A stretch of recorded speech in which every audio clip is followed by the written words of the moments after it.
Setting up your webinar for Facebook Live. You ready, John?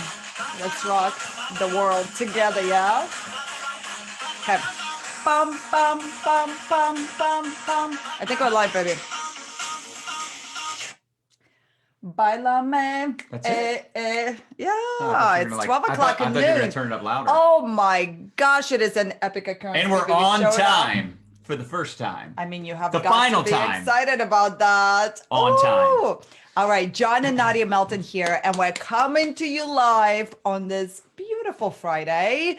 And today, can you believe it is session number 5?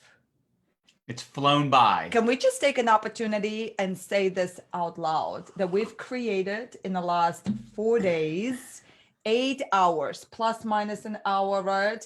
We created 8 hours of content. Together. Well, maybe you're and married. We're about to add at least another hour, maybe 2. 1-2. You never know, because we've got a lot on our mind. We want to help you generate some leads. So good. Smash that hard button. If you're really excited, smash the share button. If you're ready to generate some leads on the TikTok, on the Facebook, on the Gram, or any other platform, you're so busy, baby, with Pinterest, YouTube, Clubhouse, whatever floats your boat. Because really, these strategies, these methods, if you will, could be applied to any social platform. That's right. That's right. We're going to talk about all the things today. And as you're hopping on, say what's up. Let us know where you're coming in from. Make sure you check into the comments below. And again, this is the final day. This will be gone in 24 hours. This is so correct. I guess technically we'll probably still have the $97 lifetime recording till tomorrow since the recording. So 24 hours from now, it'll be gone. So if you were ever going to get the ATM Business Academy, now is the time to do it. And y'all, can we just recognize my beautiful jacket? I feel like I'm part of the Harry Potter movie. Do I look like I belong? Do you really need the jacket? You know what I'm saying? I mean, can you stop? Ladies, am I right or am I right? When you have a good hair day, I felt like because it's day 5, it's time to celebrate. You guys, I am so psyched. I feel like I gave birth to a baby this week because I looked at hundreds and hundreds of slides. We literally have been creating content since 2013. So, I mean, and actually, I felt like I had a pretty good skill set. That's not actually true. It's been way longer than that if you count that's true. Slide decks that you made for, Saturday trainings. And I mean, baby, we've been doing training since, when did we first start training? 2001-ish? Oh my gosh, baby. Let us probably not not for me. Lost in history. 2002, 2003. But making slide decks probably since 2007. You all, I have to just say, it's like that TikTok video that goes, I want to thank myself. I want to thank me. I am so proud of our efforts this week. Like, seriously. So you guys check in with us. I know we're having a little bit of a good time, but I wanted to just get started and really showcase the fact that sometimes I think as entrepreneurs, we push, right? And one thing I learned from Brendan Burchard a couple of years ago, he goes, you sometimes have to really pause and you have to have the champagne moment, he calls it, right? Where you celebrate yourself and you appreciate the beautiful work that was done. So, okay, let us know in the comments. Let us know. I'm so curious. How many of you, actually, this is your 5th session with us? Yeah. Who's been here for all 5? I'm curious. And if you haven't, let us know how many sessions have you been with us this week? Because I want to do a giveaway, baby. Let us do a giveaway. I am in a beautiful mood. I don't know if you can notice. All my money. Yeah, baby, it's not your money. See, when you get married, everything that's yours is mine. Ours? Or just yours? Okay, fine. Ours is fine. Whatever makes you feel good at night. Whatever helps you sleep at night. Exactly. Look at this. All 5, 5th live session. Damn. Don't you guys have like work? I mean, don't you have a job? Baby, stop it. No, I love it. Okay, so baby, I want you to pick a person, and here's what we're gonna do Janice Parker, right now. DJ Barton, what's up, bro? You guys, here's what we're gonna do. Let us know, those of you that have been on with us 5 days, Can you again go into the comments, drop 5 and then dash a ring light or no ring light? So we're going to give away a ring light right now to those of you that have been with us and you've been giving us energy. And I have to tell you, this is why we love to create content live, because legit, you guys juice us up. Your energy makes us show up better. And so I want to love on that. I want to love on that. So if you don't have a Ring Diva light in your house right now, let me know. 5, no ring light. And then John is going to pick, baby, whatever name jumps at your eyeballs and so shocks if they you don't have a ring to light, your very core, and they've been with us for 5 days, okay, and they don't have so a we're ring gonna light. so we're gonna penalize anybody that hasn't been. What do you mean? Baby, you focus on what I am saying. Okay, but we got to give it some time to catch up, right? Oh, actually, it looks like there's a bunch of comments. Okay, ready? 5, 4, 3, 2, 1. You're so dramatic in your pursuit of success. DJ Barton, 5, no ring light. Now you got a ring light, bro. That's and right. You better use it. Minimum. I mean, dudes need ring lights too. Diva ring light. DJ, did you know? You were a diva. Oh my gosh. You know, and it's interesting because I remember when you first got the ring light, I'm like, that doesn't matter. Yeah. It doesn't matter. Is that what you said? Yeah. Okay. And now you realize how wrong you were. Yeah, definitely. I will not do videos without good lighting. All right. Like, what are we in are we in a tunnel? Are we in a cave? Yeah. Won't do it. Well, for sure. All right, you guys. Well, thank you so much. Congratulations, for being here. Congratulations. Yes. So week 5, we're in week 5. Hold on. Day 5. Hold on, it feels like it's been 5 Can weeks. we also just make sure he knows to email our support team? Yes. Or maybe our support will respond and give him the email, but support@mylifestyleacademy.com, DJ Barton. So that way we have your address to ship you. Now, don't you, the rest of y'all, don't you feel FOMO? I'm going to give you an opportunity also to win. We're giving away yet another Diva ring light. It's not the only one. Spending all my money. We're giving away even more. So stay tuned. Okay. All right. So you guys, today, day 5, module 5, I am so jazzed. I'm telling you right now, I hope you're fired up. I hope you're ready to take notes, because we're going to rock your world. We're going to dive into marketing nuggets. And this is really accumulation, honestly, of John and I's biggest takeaways over the last 5-7 years. So for those of you maybe that don't know our story, maybe this is your first session with us. Back in 2013, we made a transition into really learning social media, because our business, everything we were doing was offline. And so we started to seek out experts, coaches, people that were generating results on social media. That's right. And we ended up today, we invested close to $500,000 into our online marketing, social media education. And then of course we were relentless when it came to, okay, we learned something and then we put it into work. Right. And then of course we had to pivot it a little bit, because being in the network marketing space, it's not about what just works, it's about what duplicates, right? Right. And so over the last 5 days, I hope you really enjoyed us unfolding for you our best, essentially evergreen business curriculum. And it's especially useful for those of you that are building a business that you want to duplicate, right? And then today we're going to get into marketing. We're going to get into curiosity, attraction, different modalities, different platforms. We're going to help you identify really your social media strategy.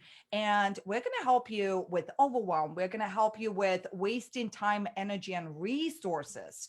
So today's session, we're going to bring it all home. We're going to bring it all home. But before we do, bring it home, baby. Bring it home. Let's give you this, right? For those of you that go, wait a second, I missed day 1, 2, 3, 4, or I've been with you guys for all 5 sessions, but I want access to all the resources. I want access to this curriculum once it's edited. How do I do it? So we're running this beautiful, crazy promotion, you guys, until tomorrow. So you basically have 24 hours to enroll in our ATM Business Academy. Now, if you're already a student, you don't need to do it again. So the cool thing is, once you become a student of an academy, you get access to, you get essentially grandfathered into all new content. When we go, we update it, right? So if you're not yet a member, make sure you jot down this link. And I wanted to sum up essentially what you are going to get access to over the next couple of I would say a week or two, right? Because we're going to compile everything, we're going to edit it, we're going to optimize these beautiful PDF downloads for you. And on top of that, we're going to do some bonus training. We called it leadership bonus sessions with our friends who are either A, top network marketing earners, or B, they're amazing trainers inside the profession. Right. The bonus trainings are social media, going to be insane to the membrane. Whether it's a Bob Heilig, a Marina Simone, like we have some really incredible people that are going to help with specific topics for bonus training. Mm-hmm. And it's just going to be a jam-packed program like nothing on the market today, with the latest and greatest strategies for social media. And the crazy thing is the price. I mean, the price is insane. We could charge 10 times this and people would definitely buy it. But we also understand that most network marketers get involved in network marketing because money is an issue. Yep. How many of us would agree that most people on your team, they join because of money, Mm-hmm. a lack of money? They don't have like tons of money, which is probably part of the reason they're wanting an opportunity. So we wanted to make this affordable, not just for you as a leader, because we look at anyone that's investing in a course that's, plugging into this information as a leader. Leader is not about title or income. It's a decision, right? Yep. Being a leader is just a decision that I'm going to step up and build my business. It's a freaking business. I'm not going to be, a hobbyist. Right? People want a filet mignon lifestyle, but they got hot dog habits. You've decided to no longer be a hot dog habit person. So you're here, you're excited, you're a leader, but we also want to make it affordable for the people within your organization. Even at $297, the price is stupid low. Mm-hmm. However, you can get it for $97 between now and tomorrow when we delete this session. And once it's gone forever. So let's talk about it. Let's get you some trackers. For those of you that want a 90-day tracker, let us know. Smash the heart button. Tell us in the comments, because you want a physical tool. What do you call it? A tool. Maybe a tool. I was going to say a resource, a physical tool that you can take with you everywhere you go. Awesome. To keep track of all the activity, all the prospects that you ATM. So here's what we're going to do. Nadia? Yeah. So today we wanted to do a special today because, it's a Friday. It's Friday. A Friday. Yay. Friday. Like, oh, yay. Yeah. Can you believe it? Yes. So for those of you that decide to go ahead and enroll today, okay, the first 10, we can see it like in our little printable. My team is going to keep track of it, but the first 10 that enroll right now, we're going to go ahead and ship you one for free. So you are gonna love it. Now, somebody will always say, well, I just got mine yesterday. Okay, well, you can still buy a tracker, but here's the deal. Share this with a teammate. Share this with someone in your company, and they can get a tracker for free if they're one of the first 10. Mm-hmm. We just wanted to throw this out there. We've been giving away stuff all week. So that's right. We just gave away a ring light. First 10 to get the course today. Let us know in the comments if you're one of those 10, because you want lifetime access. You want the recordings. And of course, you want the PDFs. You want the scripts. You want the bonus training that's going to come in addition to this. So really excited. I see a lot of you just enrolled today, this week, yesterday. Awesome. Love it. And if you would like to have that chance, that opportunity to win a Diva ring light, all you have to do is leave a review. Take a screenshot of this link if you want. Facebook.com/what? I forgot to move the reviews. I know. So our team is on. You guys, please drop the link if you could.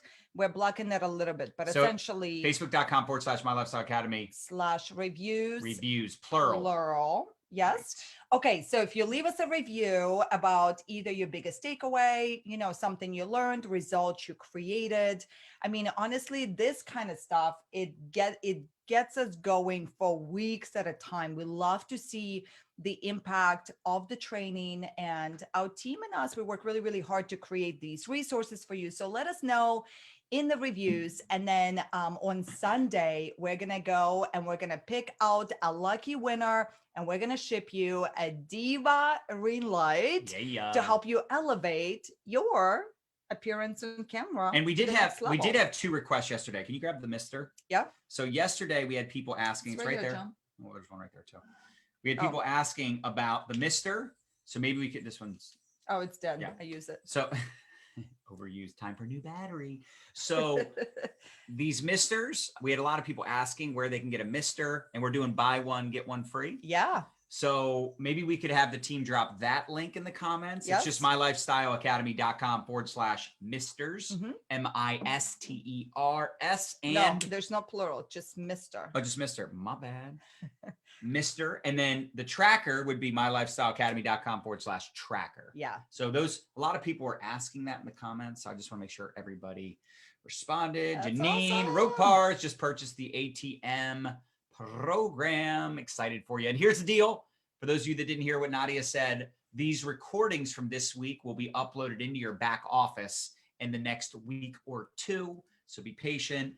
You're not going to have immediate access to the training we did this week, but you'll have it within the next week or two. There's still training back there though. Yes. That's been recorded in the past. So it'll still be really good, but better if you wait a hot second to go through the training, unless you were with us live this week, which was also genius. So I'm excited to talk about lead generation. All right. Cool. I don't know about you, you all watching, but this was why we wanted to start doing videos. Yeah. Back in 2013, this is the reason that we started using social media. If you were to take a step back and go, why did you guys start using social media? It wasn't for duplication. It was thinking about duplication later, but the first reason was I wanted leads. I didn't want to have to buy leads, right? I wanted to, like, you guys know those programs out there where you actually buy leads for your network marketing business. Those are the worst. I didn't want to have to pull business cards off bulletin boards, cold calling people. I didn't want to have to walk around the shopping mall and 3-foot rule it. Anyone within 3 feet. Hey, nice shoes, man. What do you do for a living? That's not me. I don't want to do that. I wanted people coming to me, following me. And by the way, it doesn't just mean you put up a post and immediately you start generating leads.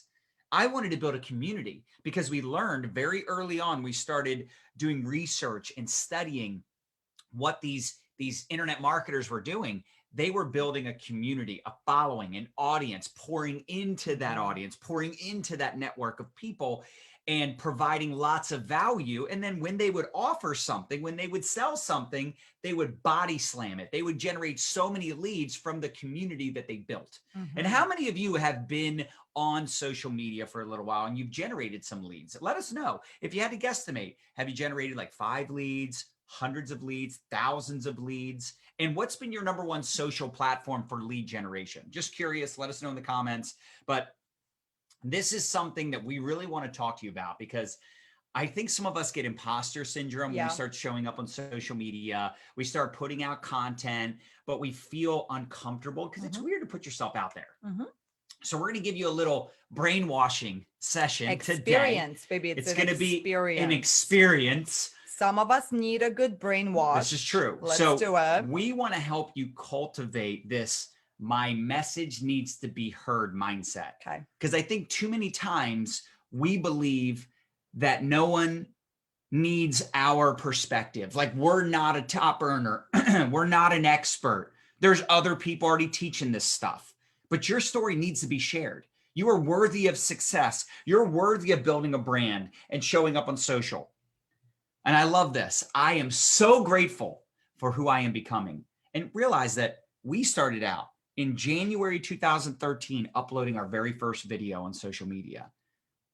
Every expert was once a beginner. They were an amateur. They had no idea if this was a good idea, right? How many top earners in your company started out with fingers crossed, right? Praying that this was a good idea. Now there are these big success stories. Everybody starts somewhere. So, you know, when's the best time to plant a tree?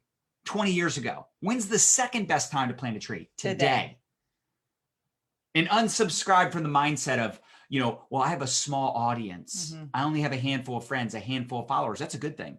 Because in the beginning, my videos sucked. My content was brutal. Thank God y'all didn't know me back then, right? I would have de-edified myself. So it's good to start with a small audience. In fact, that's what's most comfortable. I feel bad for people that already have a big following and they got to start creating content and putting themselves on camera, because it's so much more difficult when you already have a big following and you've never done a video. You've never put yourself out there, right? It's super uncomfortable. It's actually easier when you have a small audience because nobody's going to see your horrible content and your horrible videos anyway. So be okay with that. Be excited about that. But honestly, here's the truth.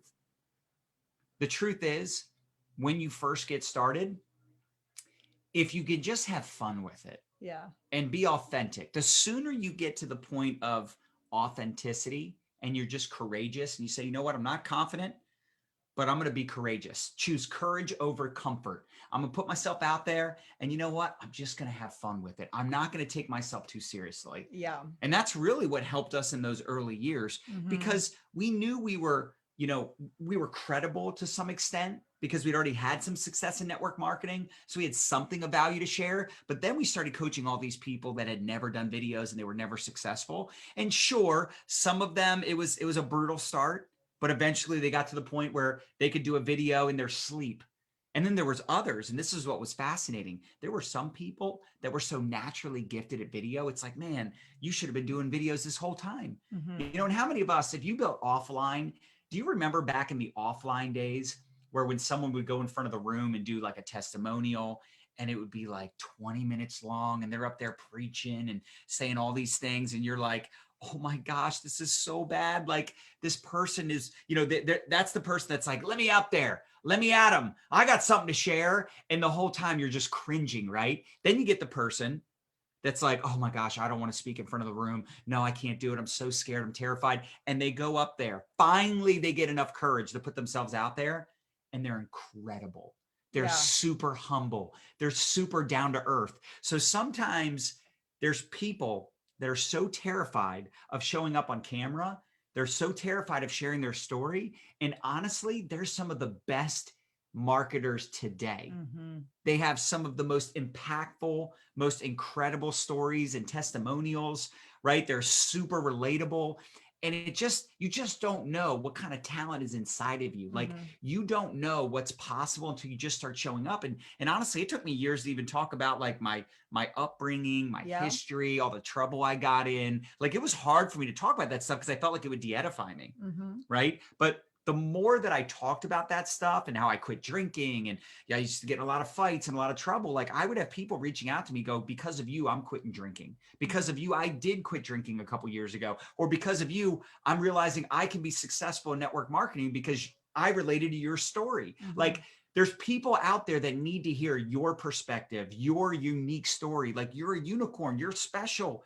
You have your own unique personality and way of looking at things. And there's people out there that need to hear your message. They can't hear our message. They're never going to see our content, but they're going to see you and hear you. And you just have to realize that it's not about you. I love when Nadia talks about, she talks about, don't be stingy with your goodness. Don't be selfish with your content. Don't be selfish with your story. You can make a difference. And literally, you have a miracle in your mouth. You could change someone's life.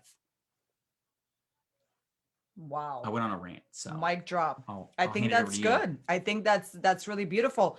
So whatever you got to do to get yourself in state, my friend, it is your responsibility to get up, get your mindset on, put your, makeup on, your attitude on, whatever you do to feel your best. And then you got to show up. And what happens is this: when we first start to show up to social media, by default, right? This is counterintuitive. This is what we did back in 2013, is we immediately started leading with our needs and look at our business and look at our stuff and like come.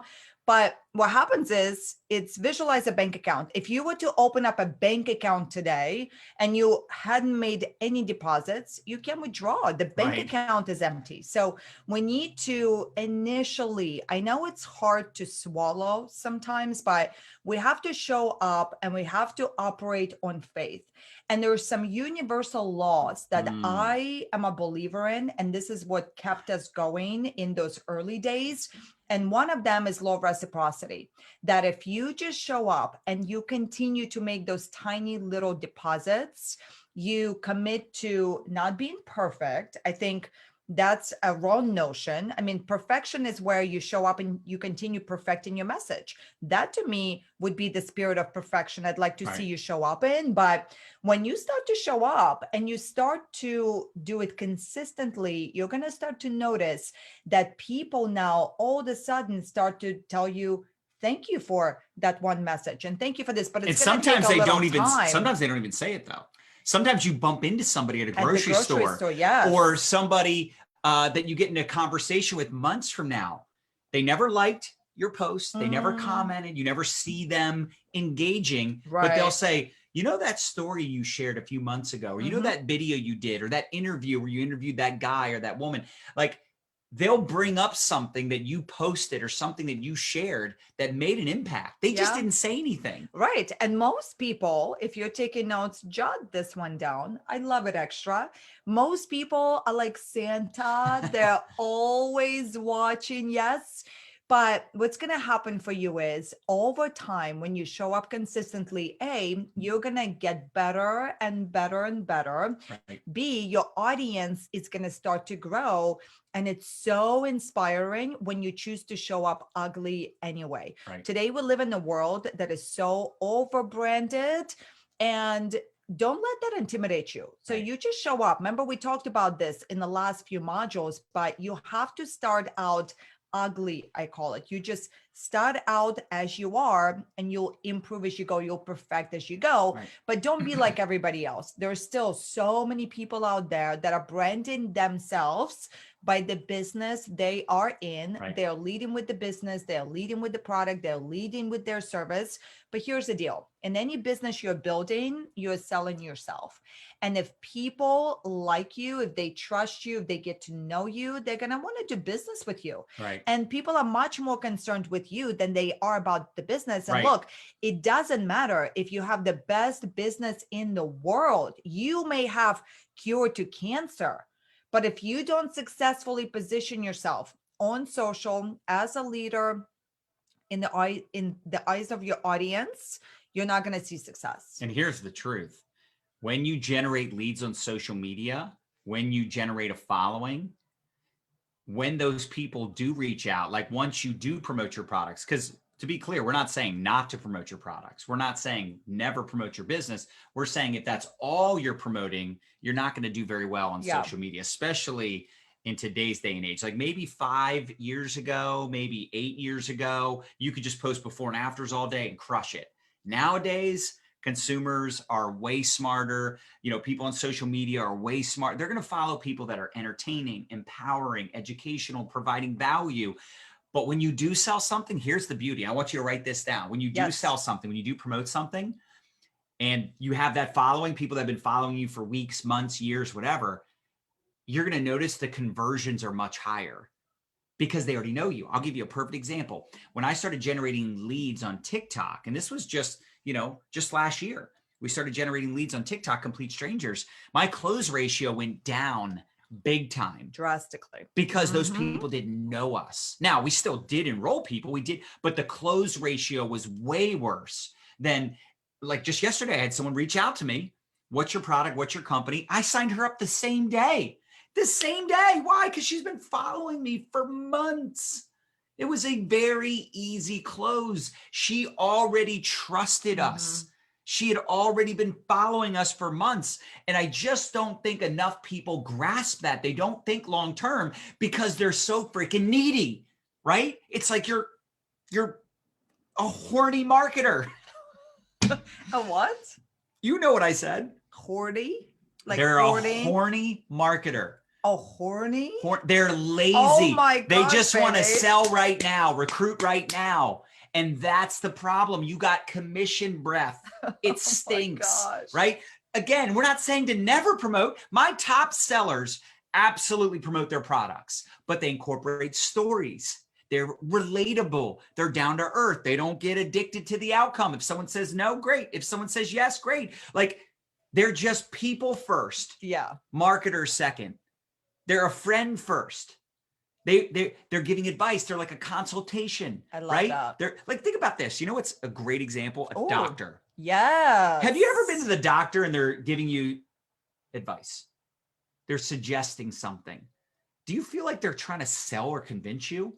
I've never had that experience. I'm not saying that all doctors are like that, but all my doctor experiences, they're just giving advice. They're just advising me. Yeah. Right? They're just saying you should do this, you should drink more of that, you should, take this supplement, or you should, stretch so that this doesn't hurt anymore. Like, right? Whether it's a physical therapist, a chiropractor, a dentist, yes, right? Whatever. It's like, I remember the first time, because I wanted to get my teeth fixed. That was one of the big dreams I had. I wanted to Aw, fix baby, my talk teeth about just it. because I had smoked for years, Yeah. gotten lots of fights, had chipped teeth, veneers, all these things anyway. So eventually I was going to have to replace it all. So I was like, dude, I'm making money. Let's go. How much does it cost? 30 some thousand? That's fine. Let's do it. But when we got on the Zoom with the guy, he was just so laid back. It was Dr. Davis. It was, yeah, Dr. Davis. We were almost like, you know, we were wanting to be convinced, and he's just not having it. It's just like answering questions, super low key. Doing a consultation. He thought you were hilarious. Yes. Right. He's like, he because she was in rare form. Actually, you were just how you always are. It's not rare form, but she was being hilarious. She's like, oh, Dr. Davis, so nice to meet you. Like, just so hilarious and funny and friendly. And he's probably not used to that. Yeah. He's like, what do you guys do?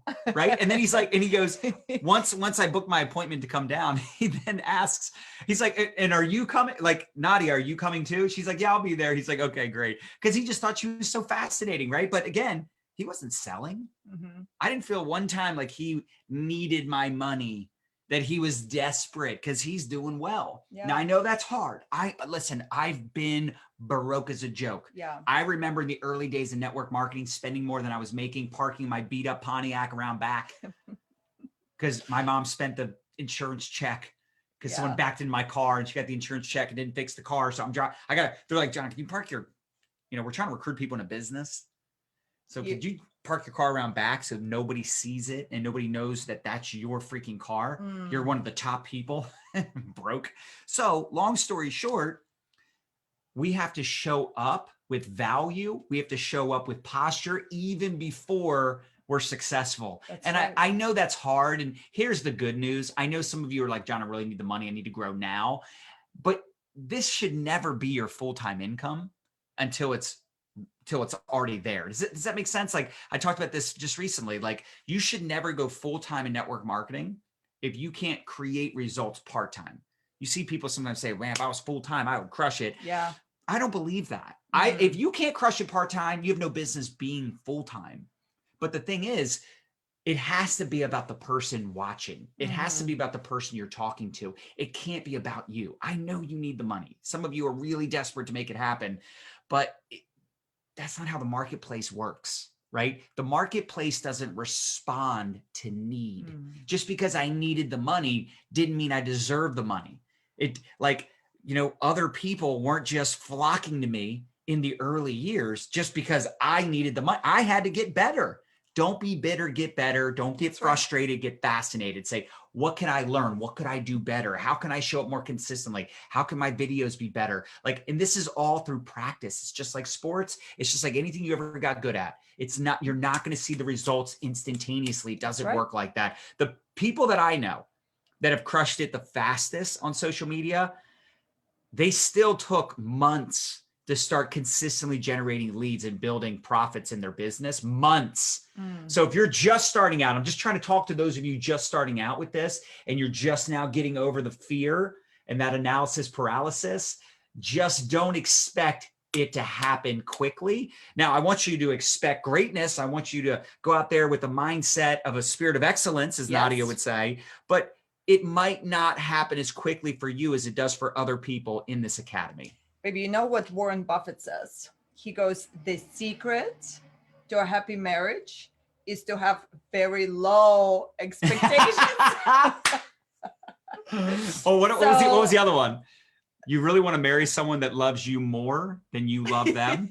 Baby, that's not even at all a point of what I'm trying to make. But that is just rude. She likes to bring up that joke sometimes. I'm like, baby, I think I love you more. And then she'll say, well, that's the key to a happy marriage. Well, marry someone that loves you more than you love them. Money.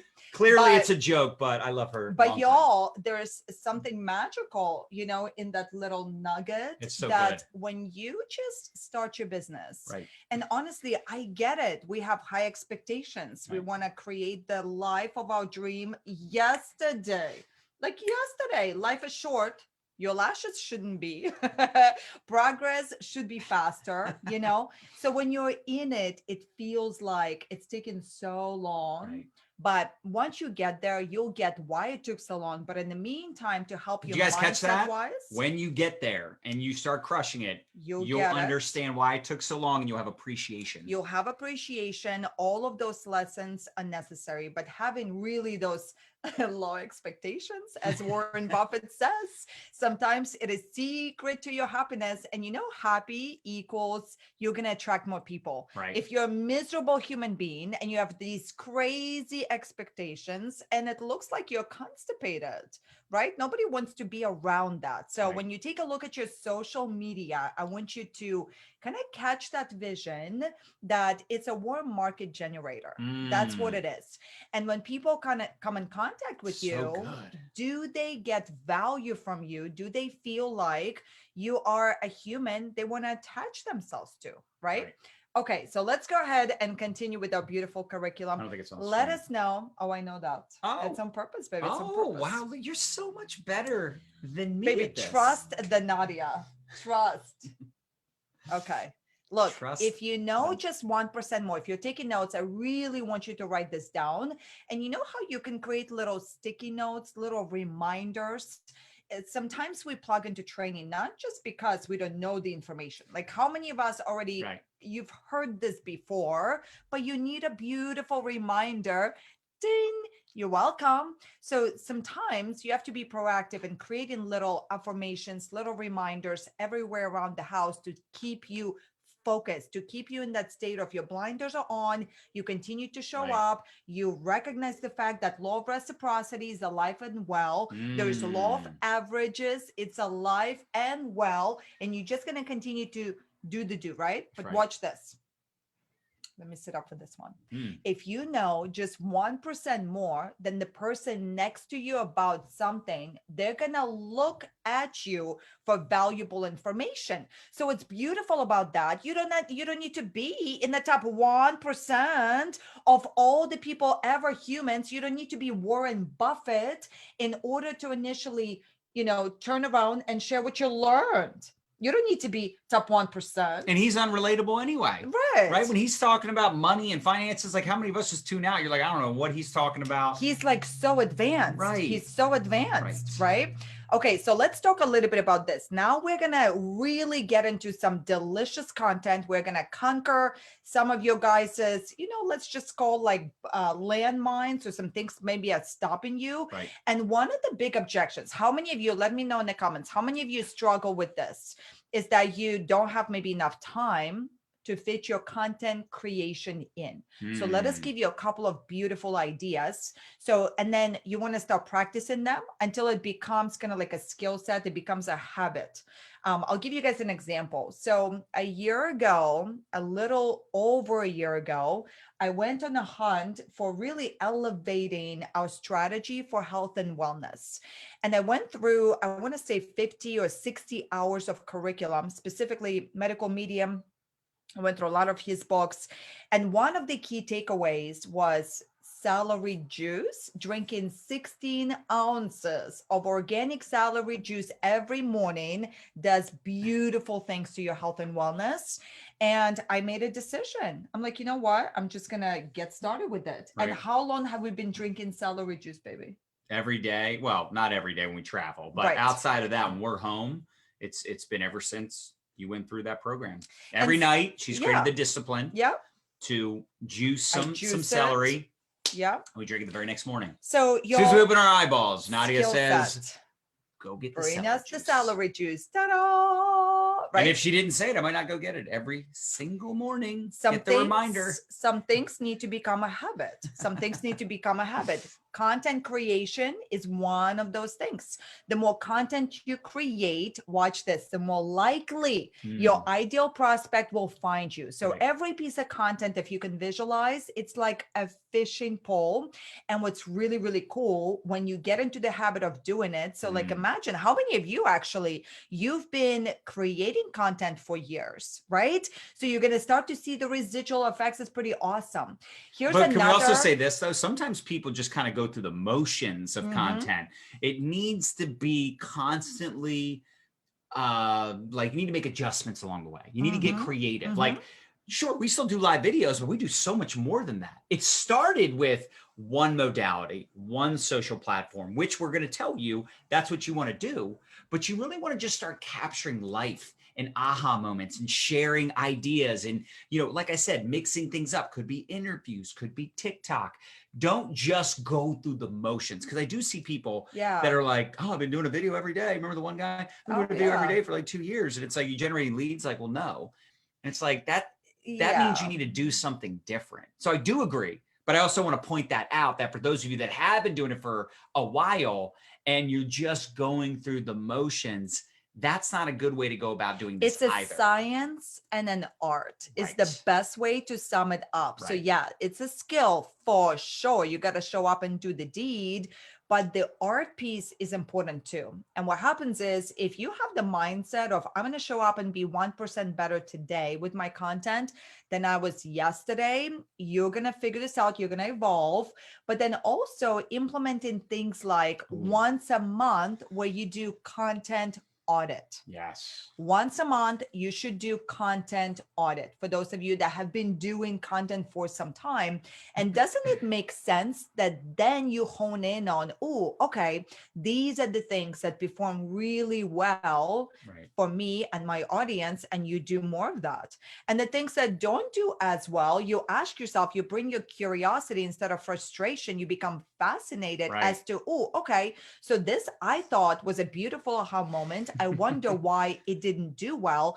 It could be that maybe we should change modality. Maybe you didn't put some hashtags on it. Maybe you took a photo in the dark and nobody can see you. And that's also why it's good to post content. Like if you put something on Facebook, post it somewhere else also, because maybe it's just not doing well on Facebook because you don't have as many followers as you do on Instagram, or vice versa. Yes. I think another thing too, and write this down, this is something I've been doing for years. Every single day I go to my memories on Facebook. I love that. And tip. I mean, it's such a simple thing, but it's like, if it did well 2 years ago, it's probably still going to do well today. Now I might tweak it a little bit. Yeah, I might add a picture. Spin it. Yeah. I might add a couple emojis, but if it did well in 2017, it can do well in 2022. I might have a little bit of a different perspective. I might add a twist. I might, change it up a little bit, but it's not that difficult. After you've created content for a couple years, you have a pretty good idea of what to post every single day. It's just getting, like Nadia mentioned, getting into that habit of capturing moments. I know, I love it. So your content, and you guys look, so when we talk about dressing up that piece of content, so if I were to give you a birthday present, and let's just say I'm going to give you a Louis Vuitton bag, ladies, let's hear you in the comments. Would that be like the best present ever, right? But imagine if I were to take that Louis Vuitton bag, brand new, I bought it in Paris just for you. I'm a poet. I didn't know it. But then instead of putting it into like a beautiful bag and doing a proper presentation, I throw it into like a newspaper wrapping, and I just throw it together and throw it at you. Now, would that give it justice, And some marketers show up to the marketplace. They have this amazing nuggets, these amazing answers, but they don't really take the time to dress up their content. This is why we give away Diva Ring Light, right? I believe when you look good on camera, when you put a light on your face, you're going to look 10 years younger. You're going to, for some of us, it's 20 years younger. You're going to look mesmerizing. People can't even stop. Well, I think about this one person. I don't want to say the name, but like he always has, and he does a great job with content. So he probably doesn't realize, but he's had like the same background for like a few years.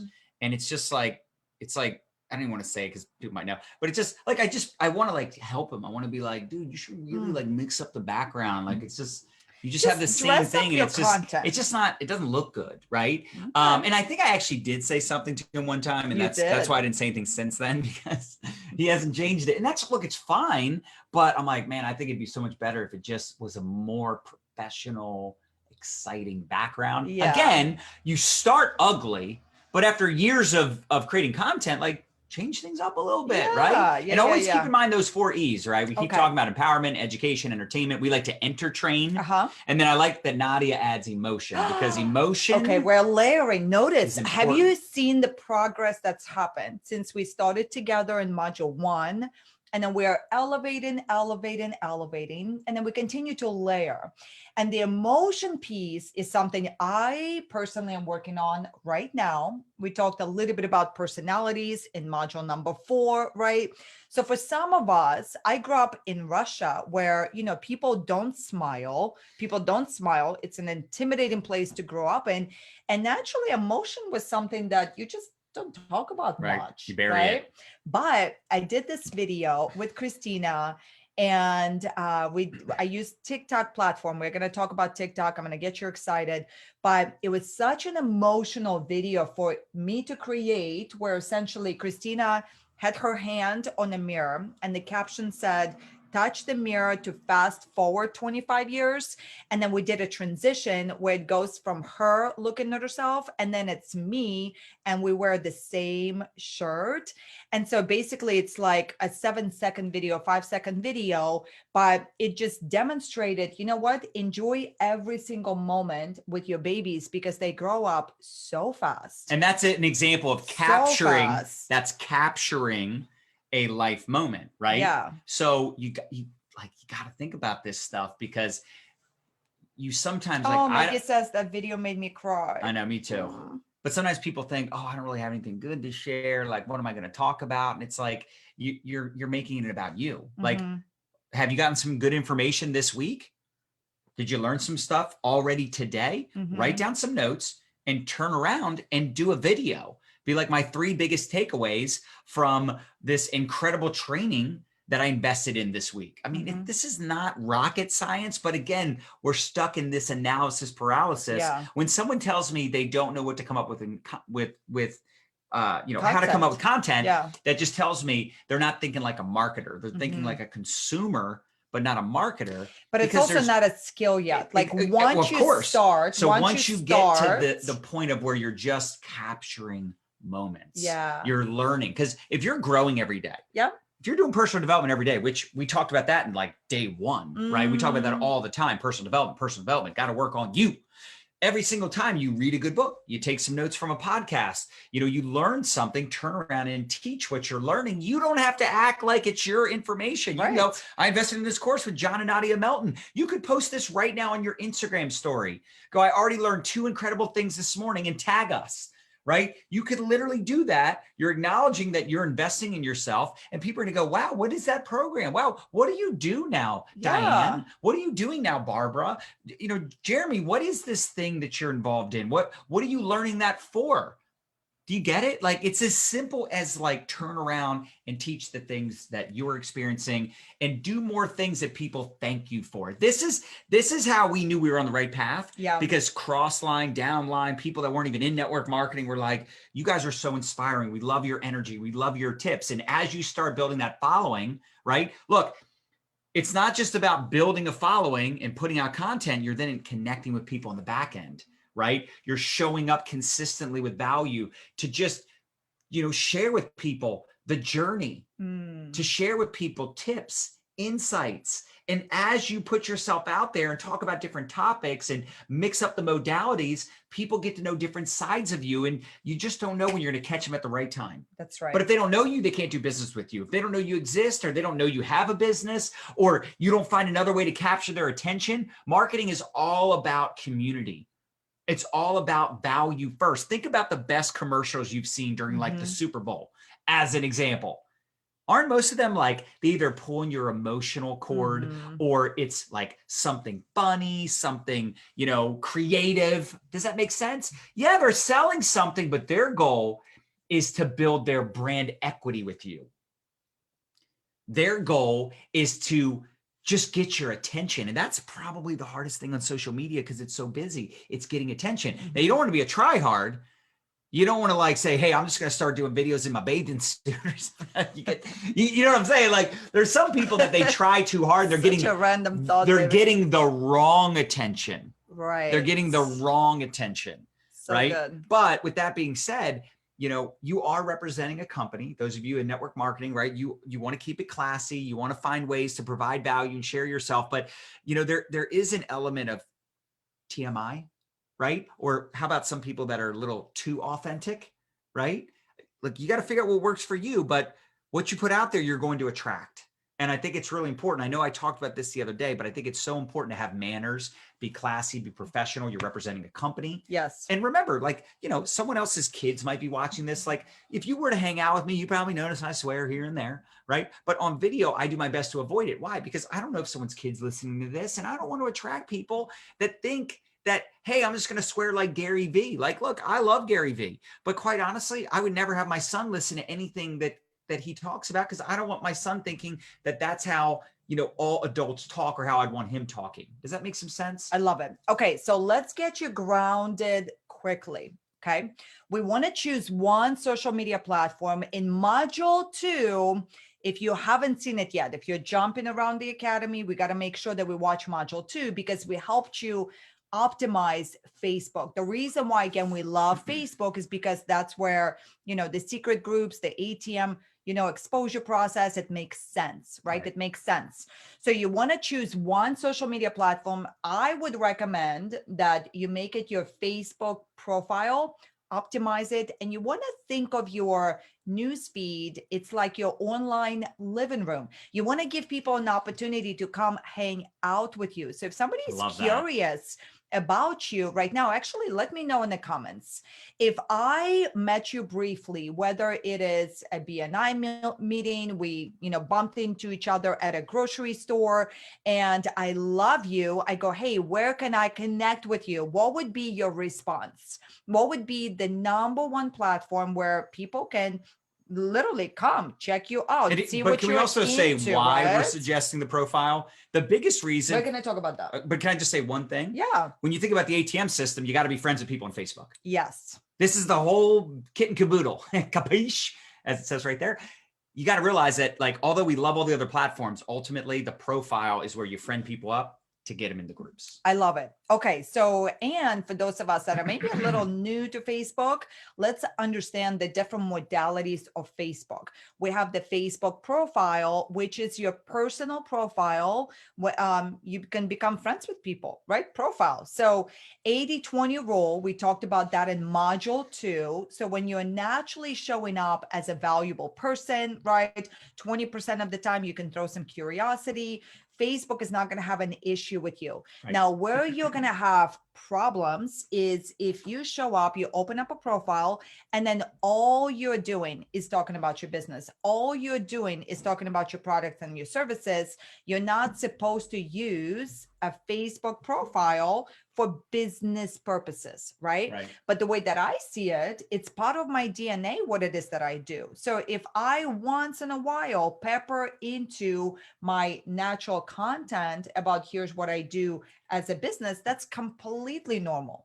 Now, Facebook business pages, let's understand how that works. So with the business page, if you have, I would say, traditional business, if you want to be an affiliate marketer, you really want to kick it up a notch with your personal brand, and you're ready to do Facebook ads, meaning you have a budget that you're willing to invest into doing ads and building funnels. Do you notice how my language shifted? And I'm using a lot of those keywords that internet marketers use. It's very complicated. Right. We have, very complicated. As an example, online courses, right? We have products and programs, and, you know, we have, you know, physical products and digital products. So it makes sense for us to have an email list and a funnel and, you know, automated webinars and all these more advanced strategies. But that's not stuff we're teaching our team. Why? Because I have people in my organization, they don't have an email list. They don't have a business page. They've never ran an ad for anything. So they're crushing it without all that. And these days, there's so many ways to get organic exposure that it just doesn't make sense unless, like Nadia said, you have that more you have traditional other ways to monetize. Right. Okay. So, and Facebook business page, I mean, it's a whole different ball game. Yeah. So it's more intimidating. The organic reach is super low because I want you to spend money Right. on it.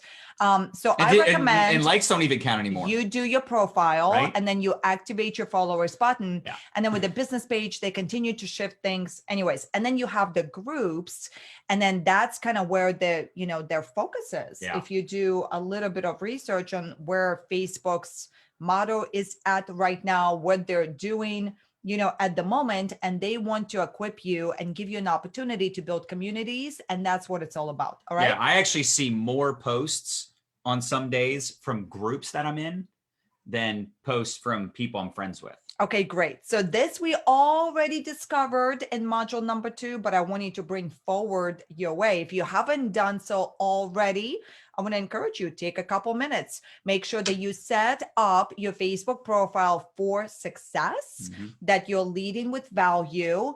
And then when it comes to, optimizing your reach on Facebook, it's better to have a friends list of 2,000 to 5,000 engaged friends and a few thousand followers than to approve every friend request. And then you have 5,000 friends that you never talk to. You'll notice your reach is going to be really low because they're looking at the ratio. They're taking a look at, okay, you have 5,000 friends, but you only talk to 100 of them. So when you go to post on your news feed, you're going to reach very few people. Okay. So if you haven't done this already, make sure that you activate your followers button.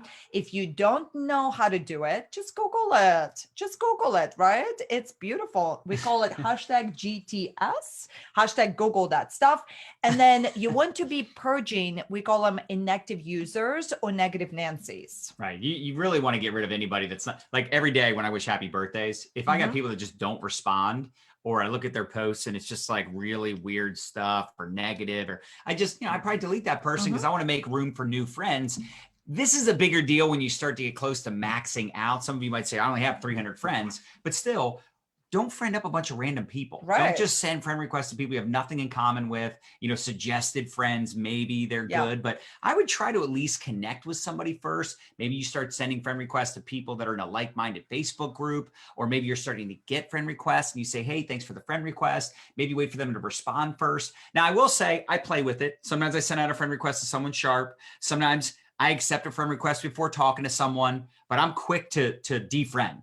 If someone does not engage, what's the point of being friends with them? If they're never on, if they say, I'm never on Facebook, it's like, all right, well, you can follow me, but there's no point in taking up one of my Facebook friends' spots. Make sense? So don't copy and paste, pitch people as soon as you get a friend request or you start sending out those cold messages. Now, listen, there are trainers out there that love cold prospecting. And look, I think cold prospecting is totally fine. But if the first message is just a copy and paste pitch, and you don't even say, hey, thanks for the connection, or hey, Brian, how's it going? Like, you don't even have any type of dialogue before just going straight for the jugular. I think you're going to get blocked. I think you're going to get ignored quite a bit. This is just my opinion. I don't like that. I would rather warm someone up a little bit. And here's the truth. The reason we don't teach a whole lot of cold market prospecting, outside of all the things we teach and preach, referral posts and TikTok and all these different things, the biggest thing is most people haven't talked to the majority of their freaking Facebook friends. I talked about this in, was it module 2? Module 2, we did that beautiful brainwashing session. Those of you that are leaders, you're going to notice that, in fact, post this in your group if you haven't already. Say, how many Facebook friends do you have, and what do you think the percentage is that you've talked to in the last 6 months about such and such company, products, opportunity, whatever. You're going to find the percentage is very, very low. So why are we going to go friend up and prospect a bunch of strangers when we have 400 friends on Facebook that we're already friends with that we haven't approached? Boom. And you should always take a few minutes to check out someone's profile. What if they're like a devil worshiper? Oh my. Right? Like, what if they're just like a Fruit Loop, right? Why accept a friend request from someone prematurely? You're hilarious with your analogies today, yeah? Is it because it's a Friday? I get it from you, baby. Oh my. You just mentioned that it's a Friday. That's not good for Evergreen. Oh, I gotta delete that. Okay. do follow or approve those who have something in common, right? You can see someone and look, you don't want to judge a book by its cover, cover. but flip through the first couple pages, make your own conclusions. Something happened. Oh no, baby, you got too excited. What did you do? I blame you. And I do this all the time. I've been doing this for years. Love on their pictures, love on their, you know, some of their content, but 3 to 5. I know. You know what I'm saying? I do. If you go and like 70 pictures on Instagram, they're going to be like much. block party, common sense, drop a couple meaningful comments, send them an audio clip to start a conversation. April, thanks for the friend request. Can't wait to get to know you more. What do you do? How'd you come across my profile? Make sense? Yeah. Be cool, be normal, be a human first, a marketer second. Your goal is not just to generate leads. In fact, I want you to look at it like this. Instead of generating leads, let's make some friends. You're a professional conversation starter. You want to network through your people to market the product or opportunity. And how do you come up with questions? How do you think through, like, how do I bring up my business? Back in the day, remember, do you look at other ways to make money? Yes. Which, by the way, I would rather you ask that than nothing at all. But I'd prefer to ask people, do you currently make money on social media? Right? Or have you ever tried the keto diet? Or have you ever made money online before? You can ask those types of questions, especially if especially when you start having people come to you, right? One of our top producers, she built her whole brand around the keto diet. She has a keto Facebook group. She puts out content to help people on the keto diet, gives them fitness and exercise tips. She has an incredible story of using our products, does this make sense? Like, yeah. So she's built her whole brand and all her content revolves around her story, her tips, her advice. What I want you to do, for some of you, if you still struggle with, I don't know what my passions are, I don't know what I want to build my brand around, 2 thoughts for you. Number 1, building your brand is so much like playing a sport. You cannot figure this stuff out in your head. This is why we just say you just got to start putting content out there around topics that you would usually talk to your girlfriend about when you're out to dinner together or lunch or whatever it is. So what are those hot topics? What are those key words that usually you like to conversate about? And then notice if somebody asks you a question about, hey, what is your tip to healthy da-da-da? Maybe think about what areas like of your life. Snacking. Yes. What areas of your life have you created results in? What do people ask you about? And then notice, do you get energetically enthused to answer that question? Because there might be some things that you know, but then when you start talking about it, you're yawning through your nose. Do you know what I mean? So look, don't overthink it. Start putting yourself out there. It's so much like playing a sport. And then when you start putting yourself out there, you're going to quickly identify, okay, so I want to really talk about the keto stuff, or I really love to lead with the business versus the product. Does that make sense? So everybody has their own individual personal brand, and the way to figure that out is just do it every day for 30 days. This is why we love teaching. Just commit for 30 days, show up for 30 days, just put it out there, and then it'll come to you. You turn your passions into profits, right? You build the relationships. Ta-da! People start asking you, what do you do? And your mindset, anytime I ask you what I do, someone asks me, it depends on my mood, really, how I'm going to respond to them. I give them a little something, a little glimpse of what I do, but then it's like, what do you do? How'd you come across my profile? Or maybe it's like someone I'm already friends with. What have you been up to? How's the family? How's business? I create conversations. This is what we do for a living. Like, here's some examples. You can take a screenshot of this. I don't want to go into too much detail because we have so much more to still cover, but this is just some examples of what you could say, how you could say it, but do you see how it's like, I make money on social media and I teach other people to do the same thing. What do you do? I love that you then ask them a question. Right. Because the sooner you get them talking about themselves, the easier it's going to be to talk about your stuff. Because how many of us have noticed when you ask people, hey, how are you? What do you been up to? What do you do for a living? How's business? Guess what normal people do? After they answer the questions, they then ask you, how's your family? What have you been up to? How's your business? And they might even bring it up. Oh, I know your business is rocking. I see you guys are crushing it. I see you guys are traveling. Or, hey, I saw you were promoting some product or some company. What's that all about? Okay.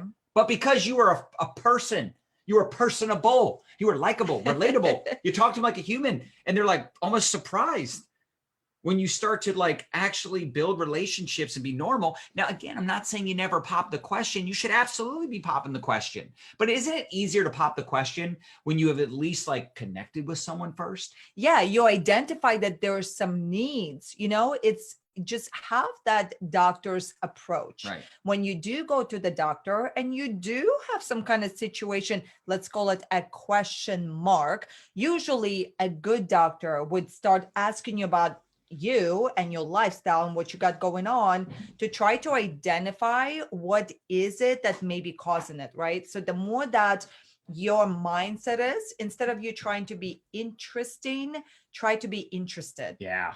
This is really, I think, my ultimate secret to connecting with people. When I walk into any room, instead of me trying to be, oh, I'm here, ta-da, although sometimes I do it for fun, definitely. But you make people feel like $1,000,000 though, because you really actually do. care about the person. I really do. You ask them questions that nobody else asks. And by the way, if someone's like being really weird about it, remember the one time you asked the woman like, oh, how'd you meet? How did you guys meet? Yes. And she was like, why? Like she How almost is felt this like any of your business? Right. That's She almost felt like you were like trying to hit on him or something weird. Yeah. And Nadia's really like, weird. I'm done with that person. Yeah. Like we don't even, it's just, we move on so quickly. Yes. Right. We'll take time to get to know someone, but we're quick to defriend, to, defollow and just not engage because like, again, I talked about this, right? Someone pulls back, you pull back, you don't lean in, right? That's weird. So anyhow, now some people will say, well, John, I have a full-time job. Great. Say what you do. I'm a doctor.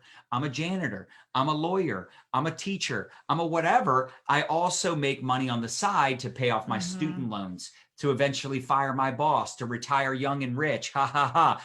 Whatever your reason why is, you always bring that up. If I reach out to someone, now see, the reason we're kind of all over the place with this type of conversation, because there's a big difference in someone reaching out to you, which are my favorite leads, or me reaching out to someone. If I start the conversation, it's always different, obviously, than someone coming to me. Right. But at the end of the day, I'm always going back to relatability. Write that down. Relatability. Why are you in your business? What's the reason you're doing what you're doing? And also think about who you're talking to. If I'm talking to an entrepreneur, if I'm talking to someone in real estate, if I'm talking to someone that's business minded, I'll have more of a business why than if I'm talking to someone that, maybe they don't think big, they think small, they think extra money, or they're like a health and wellness person, right? I might talk more about the products because I sell health and wellness. I sell weight loss. I sell liquid collagen, right? I sell smart coffee.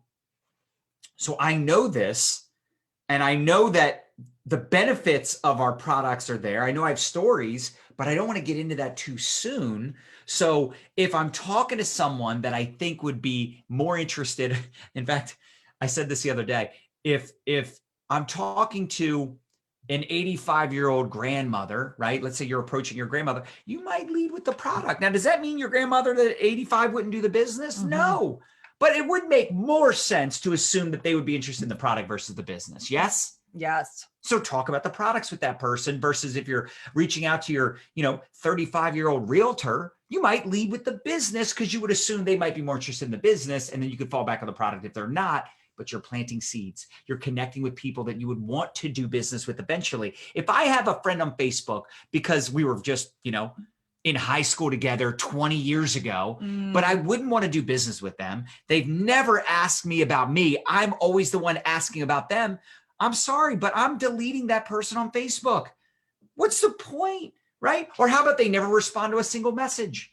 So think about people you'd want to hang out with, you'd want to do life with, people that you have similar interests, people you meet in Facebook groups. Yeah. So let us know in the comments. Okay. I want you to think about that favorite person you've ever worked with, that, you just have so much fun together. I mean, there's so much to be said about when you get to build a business with people you like versus when you have a job with people you really dislike. It becomes a drain, right? So if you've ever heard this conversation, identify your avatar. And some of us start from scratch? Why are we always starting from scratch? Like, why are we trying to be original songwriters Right. when we can just DJ stuff? Yeah. So this here is how you really identify, okay, I really love working with Amy. Amy is into this. Amy is into this. And then you ask yourself, okay, well, where are people like that hanging out?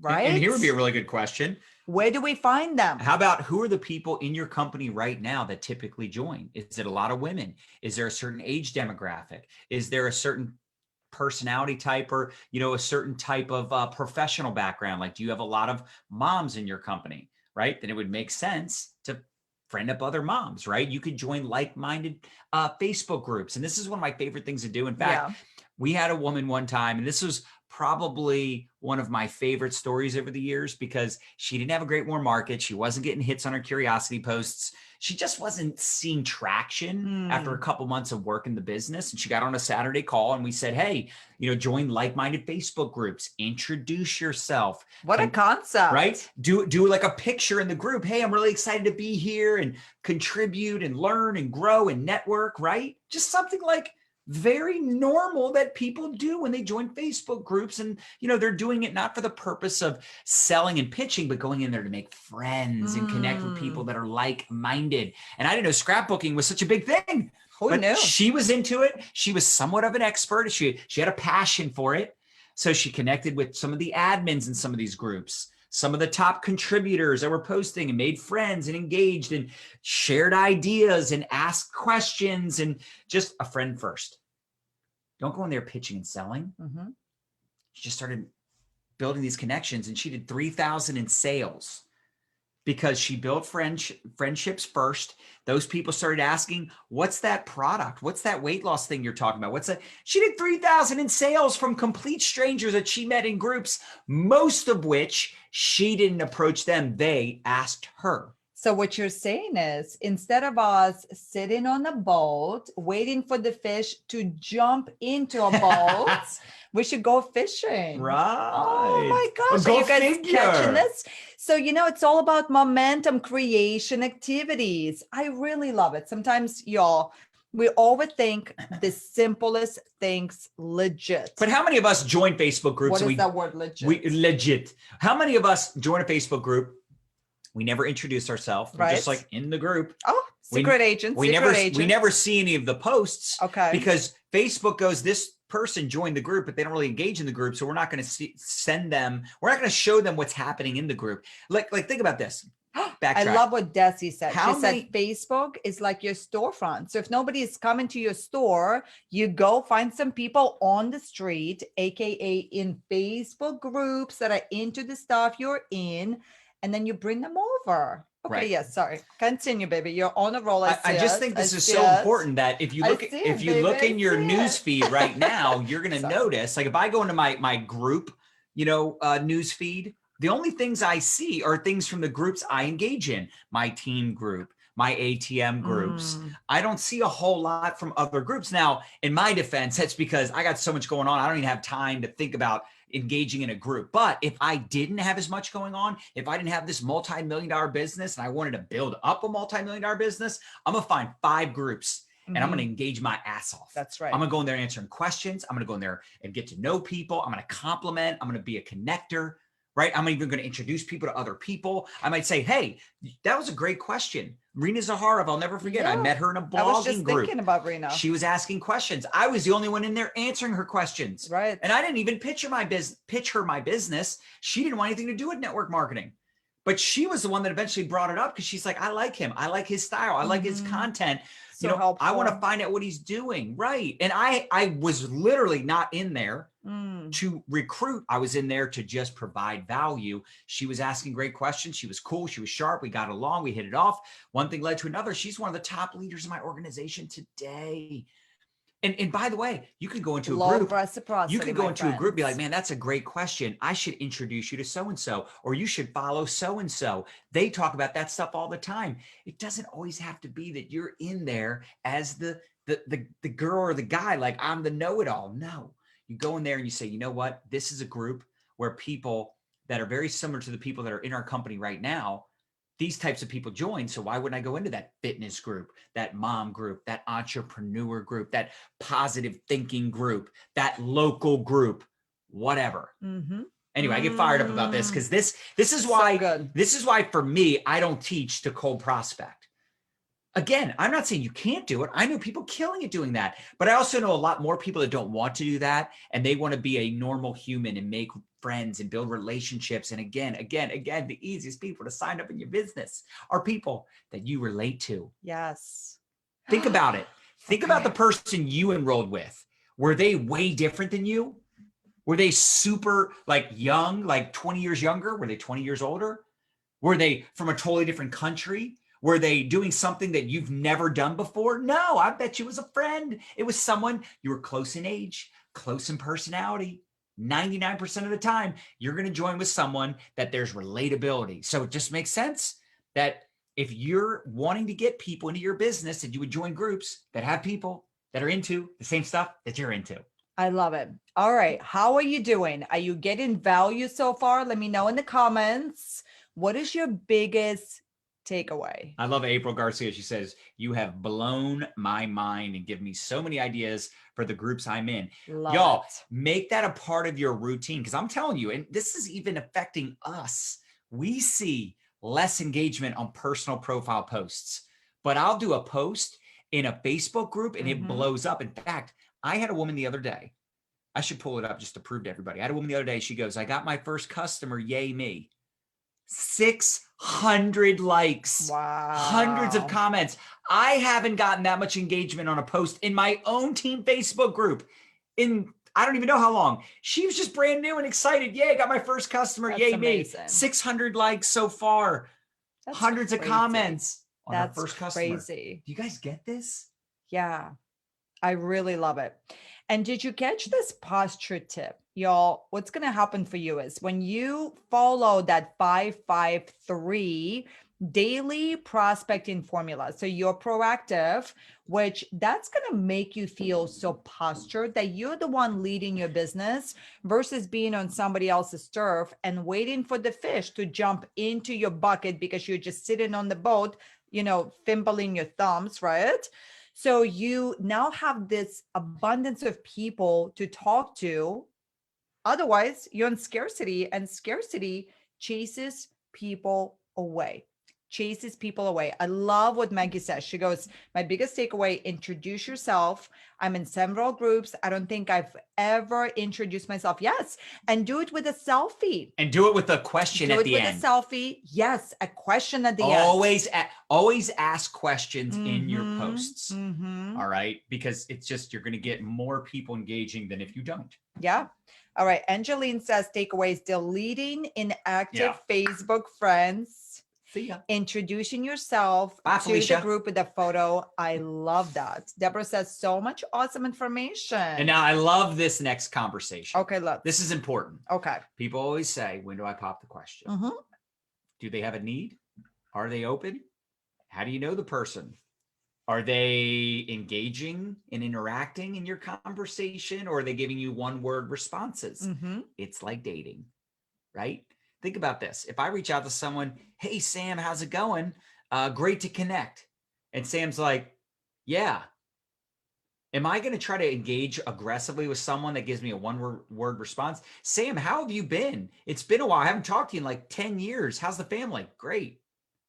Do you get it? Or if they're like, dude, it's so good to hear from you. I was going to reach out to you the other day. It's so weird you're reaching out to me. I'm like, yeah, Facebook probably like read your mind, put your last post in my news feed, which is why I thought of you. Like, who knows? Like, crack some jokes, have a conversation. But if Sam is being like super cool, I'm going to be like, bro, what are you doing these days for work? Like, oh, dude, been in, this job forever. It's stressful. It sucks. Yeah. Like, to be honest, man, I've been looking for something else.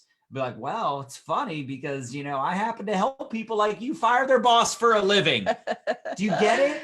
That's so Versus good. if Sam's being very like distant, cold, I would rather pull back if someone pulls back, because that might make them think, well, what are you up to, John?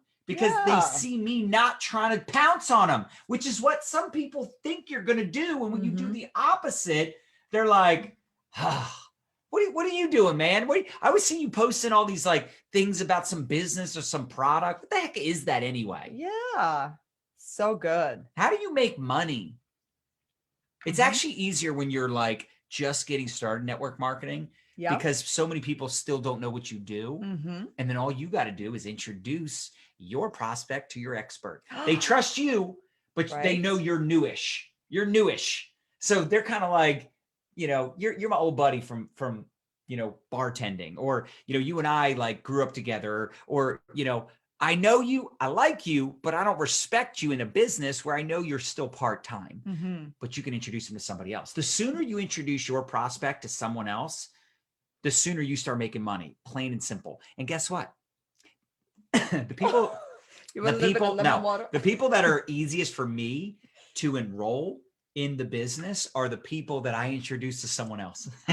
Even at my level, I hope that doesn't sound arrogant, but at my level, making the money I'm making, having the success I'm having, I know my close ratio increases big time when I introduce my person to someone else. Now, I will say, for the most part, at this point in my career, I typically introduce my prospects to my downline leaders versus upline. Now, I still put my upline in chats too, but I love introducing my prospects to my downline because, number one, my downline does a great job edifying me. Number two, and this is what's great, is that when I put like 3, 4, 5 downline leaders together on my team together, it's almost like they're all like bouncing off of each other and just loving the conversation, and nobody is super pushy. It's all very conversational and natural. And here's the third thing I love. What is it, baby? They see me leading by example. Cool. They're literally witnessing me doing exactly what I'm telling them to do.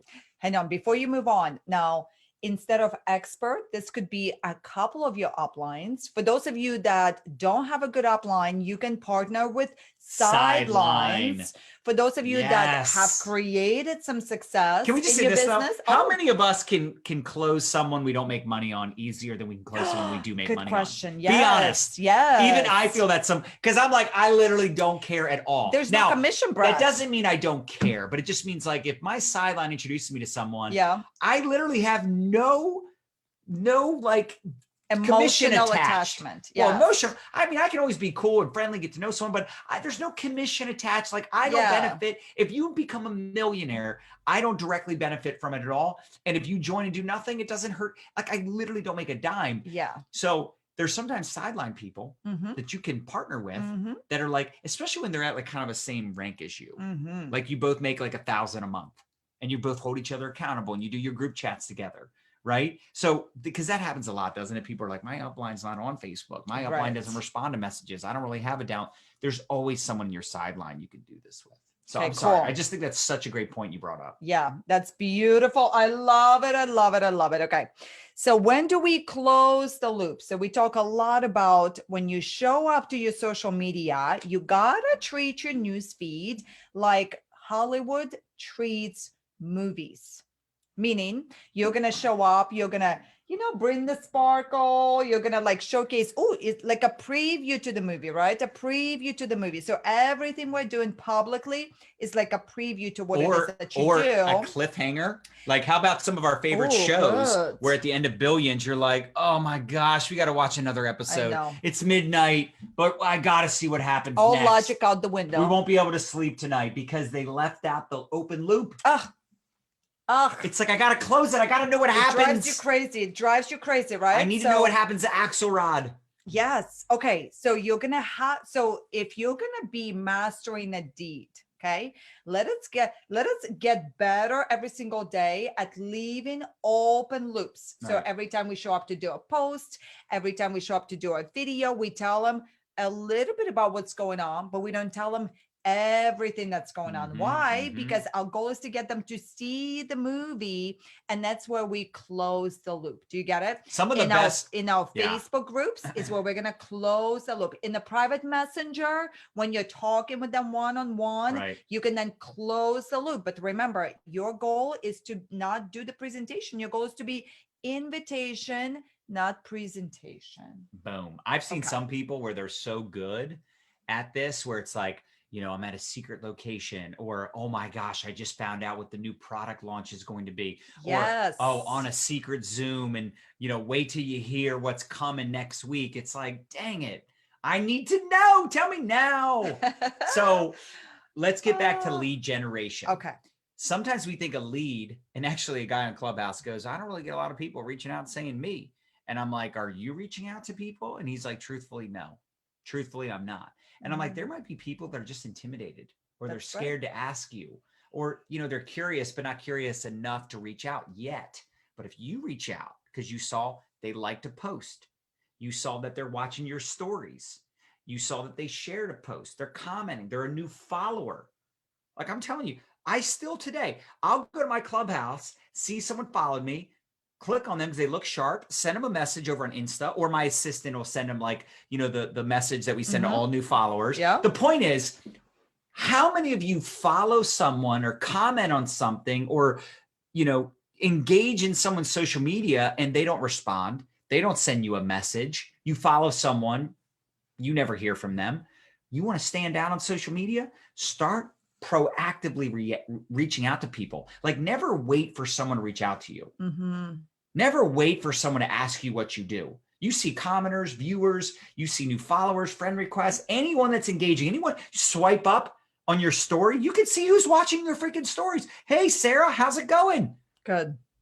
How are you? Especially if they watch like all the stories. And people will say, well, how do you know if they watch all the stories? Well, you could just, when you swipe up, you can see that they're on every story, right? So it's not that difficult to figure out that they've been watching all of them. Now, here's the thing. You also, again, you got to use common sense. Don't be like, hey, I see you watching all my stories. You ready to buy my ish, right? You know what I do now. You ready? Like, that's weird, man. Hey, how's it going? Low creepy factor. Low creepy factor. You don't, by the way, you know, this is crazy, but you don't even have to mention that they watch all your stories. You don't even have to say anything, because remember the time you went live? Oh, so one time Nadia went live. Oh my gosh. And my brother. You got to hear this story. This is funny. My brother, Bobby, hopped onto the live video. Now, this is back when live video first happened. It was first happening. And you would say to people, you would see people like Bobby Melton is on the live video. And you could say to people, hey, Bobby, I see you're on the live video. What's up? But Bobby hasn't commented yet. So we obviously stopped doing that. But at the time, it was brand new. And she's just like, oh, Bobby Melton. He tells us months later. He's like, I was on one live video one time and I never tuned back in. And we're like, why? He goes, because I got on the video. I'm laying on the couch in an unflattering position. Unflattering position. He's laying on the couch. He's got the phone on his belly. He's just, he's just kind of swiping on, and he just clicks, oh, Nadia's live. Let's see. Oh, Nadia and John, he's just watching the video, and he there's Dylan, puts the phone on his belly, no shirt on. And she yells, oh, Bobby Melton. He's like, I threw my phone across the room because in his mind, she could see me somehow through the camera, freaked out, never came back on a live video again because he doesn't want to take a chance of like being seen or being shouted out. He was just creeping, not knowing somebody might see. And everybody say hi to Dylan. Dylan just got his haircut. Oh, hi, Dylan. What's up, boys? What's up, boys? And ladies. Can I print it downstairs, Mom? What is that? I need to print something out. Can I do it downstairs? Is that like... No, it doesn't work yet. Stay tuned. We're nearly finished. Okay. Love. That's a good one, right? Bobby Melton. I know. That was a good one. Anyway, would you follow you? Would you engage with you? Right? Like, are you valuable? You got to think about that. Would you reach out to you? Okay, now we really want to bring this home. What did I do? We're going to bring it home. We're going to bring it home. Okay, let's see how you guys did. Let's see how you did, okay? Because we did a really beautiful session. How many of you are getting so much value from this marketing conversation and just a mindset shift, right? So let's now bring it home. Which would you tune into? I'm going to give you choice A and then choice B. So feel free to drop it in the comments. A, tune in to learn all about my ABC business, or option B, tune in to learn how to build your business. Which one? One more. Tune in to get 10% off my ABC energy drink. Or B, tune in to learn 3 tips to have more energy. Ready? One more. A, tune in to buy ABC Miracle Skincare Cream. Or tune in and discover 3 secrets to gorgeous skin. So tell me, when you see options A, what does that communicate to you? When I see it, it's very selfish. It's very commission breath, right? Hey, tune in so you can support me in my business. Versus B, just flip the conversation. So how can you flip the conversation from A to B? You got it? All right, you guys are so smart. Look at your beautiful comments. All right, so now let's talk about the QCC content formula. QCC stands for quality content consistently. And just realizing the fact that you can build your following or your business for that matter overnight. If you're consistent, you will build a relationship and trust with your people. So before you post, I want you to think about, is it option A or is it option B? Is this something I would engage with? So when you put those glasses on and you're looking at your content through that lens, are you getting it now? Follow the 15-7 formula and also recognize the fact that promotional posts usually don't get as much engagement as posts that provide just value with zero promotion, but sometimes it's okay. Right? So if you're following the 15-7 weekly newsfeed formula and you show up 15 times over the next 7 days, so you're posting between 1 to 3 times a day, 10 of those posts are just fun, personal lifestyle, provide value, 4 posts that are nonchalant promotion of your business. So that could be, hey, 3 tips to help you get more energy. 2 tips are just generic tips, right? Just valuable tips. And then tip 3 could be that you talk a little bit about, hey, I started taking this particular product and here's what I found. If you want to know what my recommendation is, let me know in the comments.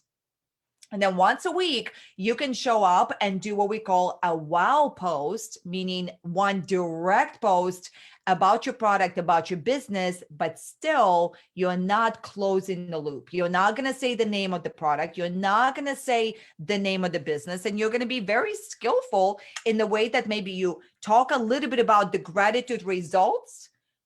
Right? You guys, we did a module on this.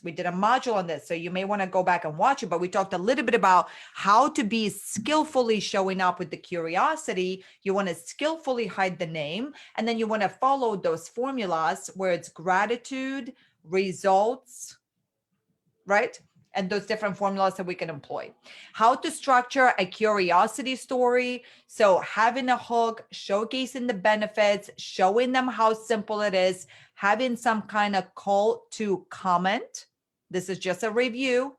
If you remember, just a review. So we want to teach what it does, not what it is. Remember, people don't buy products, they buy transformation. People don't buy a business, they buy that lifestyle, they buy the freedom. People don't buy anti-aging or weight loss products. They buy beautiful skin and 6-pack abs. So when you think about what it is that we're marketing, we want to always kind of keep that in mind. Okay. Now let's shift gears a little bit and let's talk about choosing your modality. Let's talk about your modality. Let me know in the comments what naturally comes like easier to you. Do you love to write? Do you love to take photos? Are you a visual person? Or is it easier for you to talk it out, whether it's audio or video, but it's easier for you, right, to talk it out? And then that could be repurposed into other forms of content. Now, I would tell you, you want to master all of them. And not even master, but you want to create some kind of plan where you can show up in all the modalities as you become more sophisticated when it comes to your marketing. But what initially John and I did is we made a decision to master video because I don't love to write. English is my second language. I am not a writer. If you were to tell me, Nadia, write your story, it's just me trying to climb a tree as a fish. You know what Einstein said, Albert Einstein, he said, if you judge a fish by its ability to climb a tree, it's going to live a whole life feeling stupid. That's kind of how I feel about writing stuff. Okay.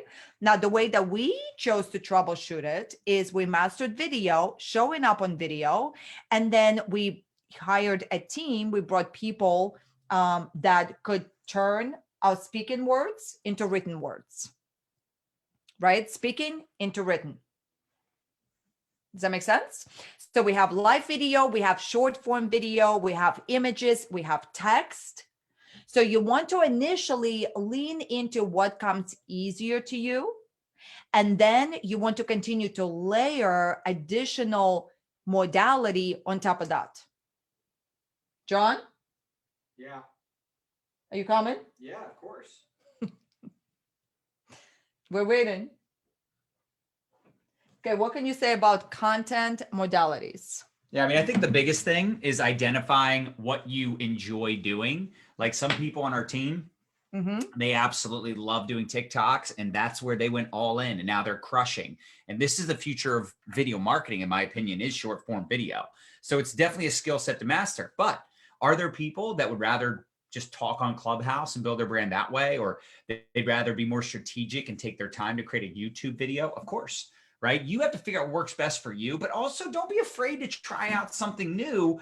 Just because it's new doesn't mean that like you can't master it and eventually, be really great at that other modality. Like sometimes we think like, oh, like this was our objection, to be honest, with TikTok in the beginning. It was, I don't want to do dancing videos and, we don't need to do that. But then we saw people on our team blowing up and we felt a responsibility to get more serious with TikTok, because we're thinking, if all of these people are crushing it and they've never really had success on social media before, then we have a responsibility to figure it out so we can teach people that are a lot like them, where they're not a big influencer, they didn't have success elsewhere.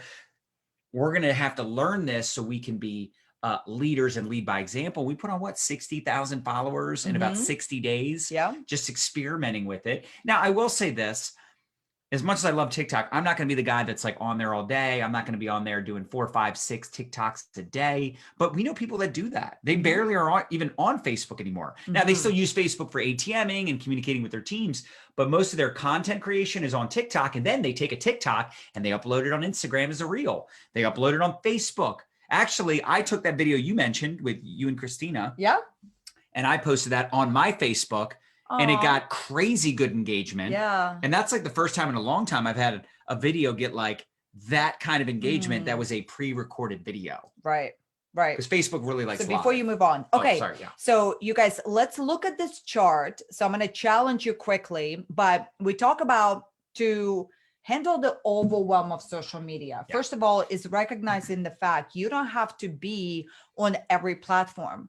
Matter of fact, if you try to be on every platform and you don't have the bandwidth for it, you're going to burn yourself out 100%. And you're just going to be spraying your energy all over the place without really getting the results that you want.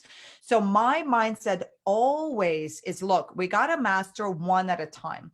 So once you feel like you've mastered Facebook, I recommend it's your Facebook profile, get that dialed in, create workflows around your content creation for that platform.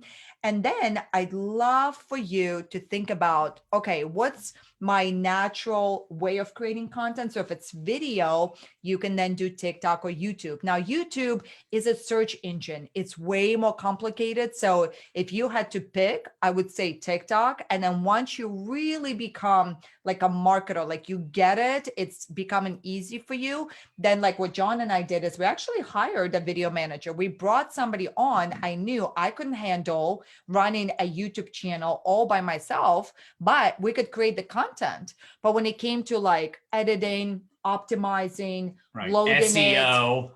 thumbnails, SEO, like there's a whole different strategy, right? So every platform is going to have its own nuances. Right. And if you want to really crush it on that platform, you're going to play by those rules. The question is, do you have the bandwidth? Which is why we say master one, then you can layer additional ones. So Right. like for the visual ones, Instagram is huge. Instagram is the place to be as well. And then there's Pinterest. Now, Pinterest, I honestly don't really consider it a social media platform. It's also a search engine. Very different. Now, Pinterest is also a gold mine. Now, the way that we conquered that is I brought on a Pinterest manager. So do you guys, I want you to just kind of catch the conversation that if you just master one form of modality, you can then, as you start to generate income, you can then bring on people to help you take your message and put them into appropriate format Right. and optimize it for that specific. I mean, even Twitter, specific platform. even Twitter is a place you can generate leads. Right. But who really uses Twitter for network marketing? Not many people, Mhm. but there are people there. Yes. Could you connect with someone on Twitter and then bring them over to Facebook? Yes. Have I got leads from LinkedIn, even though I spend almost no time there? Yes. But my mindset is if I meet them somewhere else that I don't spend a lot of time, I need to get them over to my main hub, if you will. Yes. So it just makes sense. And let's talk about a live broadcast for a second, because I think sometimes we just like go live, kind of go through the motions, like I mentioned. You want to think about how can I, number one, create a hook, a good headline, ask a good question, something that's going to get them to hit the play button. Then, of course, the content has to keep them there, right? You got to get right into it. Start talking to that viewer as if you were creating a video for the replay viewer. Does that make sense? Like get right into it as if the video is going to be viewed by people tomorrow. Yeah, you want people on live, but you need to think about that. Like when I go live, it might be live for me, but the people that are going to see the first couple minutes, for the most part, are probably going to be replay viewers, which is why you don't wait for people to get on. Now, if it was Clubhouse, yeah, I would wait for people to get on because at this time, Clubhouse is not recorded. So the only people that are going to hear your stuff are the people that are getting on eventually, or a TikTok live. Same thing with TikTok live. I'm not going to start talking knowing that nobody's on yet because that's live. And then when it's over, it's gone. But if it's an Instagram live, it's a Facebook live. Now, some of this might change over time. But if I know it's something where replay viewers can watch it, I'm going to talk to them first. And then as live viewers start coming on, I might engage a little more. But introduce yourself, talk about your tips, be you times two. You're going to notice the way we are on camera is how we are in person if you ever met us, but we're not going to talk at you the way we talk at you on camera because we need to project. We're trying to keep attention. Yes. Right? And always have a CTC, call to comment. You could also have a call to action, like smash the heart button if this is valuable. Let us know your biggest takeaway in the comments below. Do you see how we're getting you to engage? We're getting you involved. People get excited, smashing the heart button, smashing the share button, sharing their comments, because that's the power of live video. Yeah. They get to co-create with you. So you want to give them those opportunities. But you always want to have a call to action. And here's why. Yes. The call to action is like, hey, reach out to me if you'd like to discuss in more detail what I shared today. If you would like some advice on your fitness goals, if you would like to know more about this training that I did for, this group, I'll share with you that blog post, or I'll share with you a resource, or I'll give you the recipe on how I made that fill in the blank. I love it. Your goal is to get people to reach out to you. And look, we created a document called Live Video Guide Checklist, where we break it down for you. We help you with the headlines. We help you with the structure. Right. We help you with optimizing your CTCs and CTAs and things like that. So somewhere around this video, you're going to see it. Okay, that was a little bit of a plug for the Academy, right? Okay, you guys are live, so nowhere around the video can you actually, we can link to this, right? Watch mylifestyleacademy.com/guide. If you don't have this printable from us, just take a screenshot. You can download it. It's a free tool we created, but we wanted to essentially summarize all of the biggest takeaways that we learned from doing, I don't even know, tens of thousands of lives over the last however many years. Right. So you're going to find it in that guide. Because at the end of the day, building a personal brand is you building your reputation. So understand that the best way for people to get to know you is through video, especially live video. But a lot of these principles can be applied to pre-recorded videos too. That's right. It's the same thing. Like if I do a TikTok, it just has to be very short and concise tips, but it's still like, you know, we might not introduce ourselves, but we still have the hook. We still do a question, something so they know the purpose of the video. Yeah, I love it. Okay, so let's talk about this very quickly. Content creation ideas. So your personal insights, your answers. Are you able? I know this is tough, but are you able to help him with this? It starts in 2 minutes. What does he need? He needs to print something off. Well, can he just email it to me? I mean, I guess. Okay, yeah. So just have him email it and I'll do it. That's funny. All right. Excuse me, y'all. Excuse me. Okay, perfect. So I want you to think of a couple of ideas here, right? Number one, your personal answers, your personal insights. We talked a little bit about, you know, starting to think through what different areas of your life have you created results in that you can start to share. 1 tip to a successful marriage, 3 tips to, you know, grooming children for success. You know, start to think through that. Are you traveling? Are you prospecting? What's going on with you? So remember, it's a skill set. You have to start to train yourself to capture life as it's happening to you. Capture those aha moments as they're happening to you. Now, here's next. You don't have to create tremendous results before you can talk about it. John gave an example, which I love, of a woman that said in a group, she said, yay, I got my first customer. 600 something people loved it. Why? Because it's like so relatable. Do you know inside network marketing, average person never recruits more than 1 person? Is that the statistic, John? Yeah, it's really sad, Something but really, it's really true. small. However, this is why, as we talked about yesterday in module 4, why it's so important to teach people to sell product. Yeah. Because if someone never recruits anybody, but they're making money promoting the brand, number 1, they're not going to quit if they're making money. It's about making money, isn't it? Number 2, guess how much easier it is to recruit people when you don't need to recruit people to make money. Isn't that interesting? Yeah. When you're making money selling the product, it's easier to enroll someone in the business because you know how to help them make money. I love it. Now, I know that's like totally off topic there, but it's important to understand that like some of the most successful social media marketers, they are not pitching the business as nearly as much as they're leading with the product. And they're creating content geared towards the kind of problems that customers that buy their products have. Make sense? It does. Then you have the idea of DJ other people's content and give credit where credit is due, you know? So, and we gave you an example. So right now you're watching this beautiful lesson. Why not ask yourself, okay, so far, what is my biggest takeaway? And then share it. So when you turn around and you share it, it actually, did you know, you learn it better when you're able to turn around and share it. And then also tag us, because we shall re-share it and give you a little bit of exposure too, right?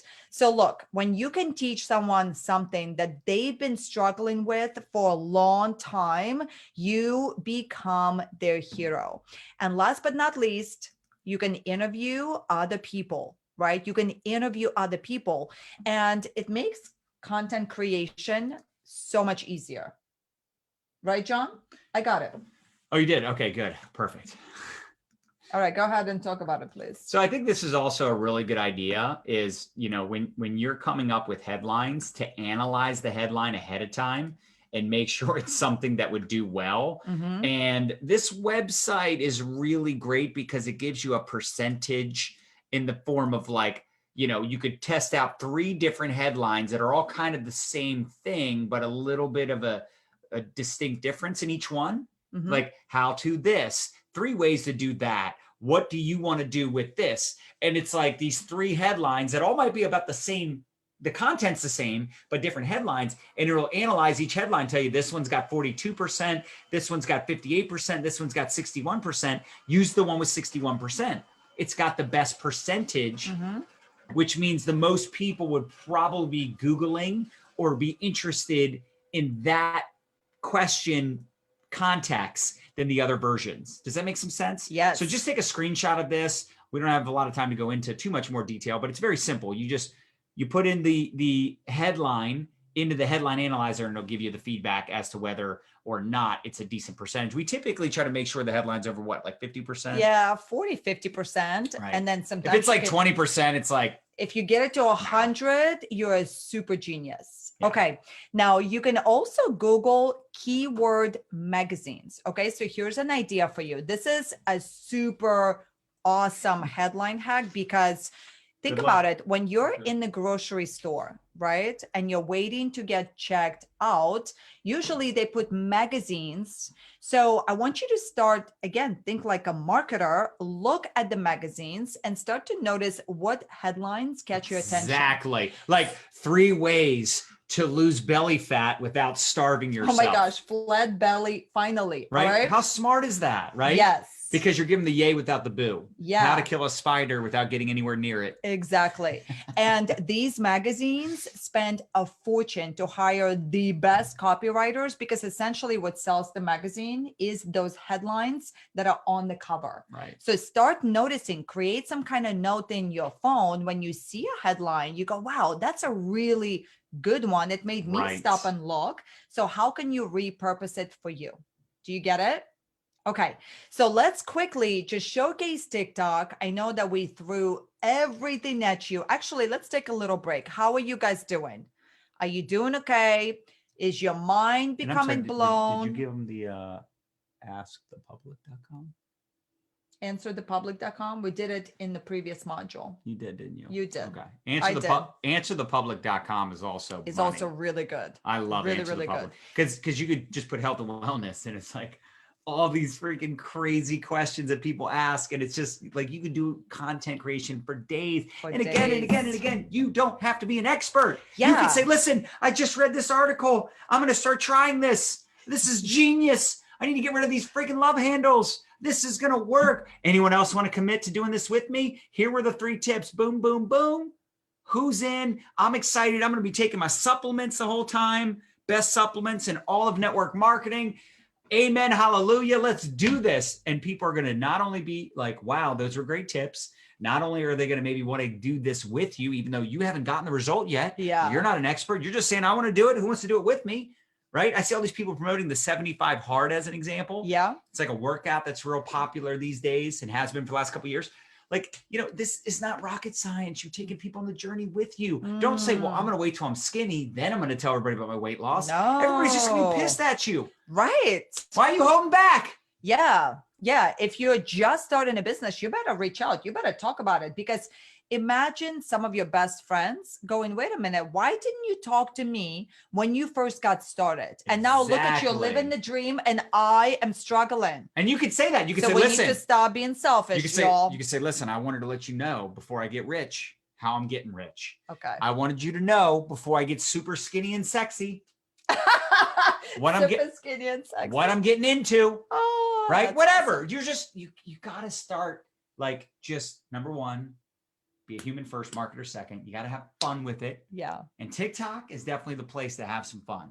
Now, we have had some videos go viral. We have built quite a following over there. But we have people like students of ours. We have people on our team that have actually built way bigger followings than us. And it's just so exciting to me because, again, this is the first platform I've ever seen where someone with no following, no influence can literally download the app, Yeah. open up an account, and within a month have hundreds of thousands of followers. Yeah. Within a few months have this massive following. And that just does not happen on other platforms, at least not these days. Back in the day, sure, when social media was new, but these days, Instagram, Facebook, YouTube, there's so many marketers, there's such mature platforms, and you just think about this. When you go on Facebook and Instagram, scroll through your news feed. Do you know the people or do you not know the people? Most of the people in my news feed, I know them. TikTok, if I scroll through what they call the For You page, I don't know most of those people, maybe half. And that's only because I've been on it for a little while and I recognize certain people, or there's people I'm following that they'll put in your For You page. But that's the interesting thing about TikTok is you will see a lot of people you don't know, which means if you're seeing people you don't know, that if you create TikToks, if you do some of these fun videos or silly videos or prank videos or teaching videos, or you're sharing your story type videos, or you're promoting your product type videos, that people you don't know are going to see those videos. And that, my friend, is exciting. That is very exciting. So see how we put the highlights of why we love TikTok, and you should too. But okay, caveat, if you're ready to diversify your marketing efforts. Okay. So you ask yourself first, do you have the bandwidth? And if you do, we want to a little bit push you, a genuine push in the booty to get on that platform. That platform is ran by artificial intelligence. And AI is programmed to populate the newsfeed of users who have an interest in your content. Right. John talked about it. The reason why we decided to go on like this crazy 60-day run, we decided to show up and create 1-4 videos a day for 60 days to figure out our favorite type of modality, our favorite type of content, to figure out what flavor of our content is going to work best on that particular platform. And within 60 days, we created something like 130 videos. We grew our account by almost 60,000 people. We learned a lot. Okay. And I'd also like to mention this, you can batch content. Yes. Where you can create, you can create, like sometimes people don't know what batching content means. You could create 10 TikToks on a Sunday and then post those over the course of the next 5 days. You can save them in your drafts. Save them in your drafts. Look, we don't want to go into the nitty gritty right now. We wanted to get you excited about the concept, why it might be a really smart marketing move for you. Worst case scenario, if you download the app and you take advantage of their epic built-in editing software. By the way, I've been editing videos since 2013 and I've used so many different softwares. And one of my favorite pieces about TikTok is how easy they make it to create those videos because of that software. And to be clear though, it's easy. And you can double task those videos on other platforms. You can share them elsewhere. Exactly. But let's be clear. In comparison to other video editing software. Right. So if somebody, like I had someone the other day, they're like, oh my gosh, like it's not easy at all. I thought it was easy. It's easy compared to other video editing software. Oh, okay. But like anything else, there's a learning curve, y'all. Yes. There's a learning curve to everything you've ever learned. Remember when you first started driving?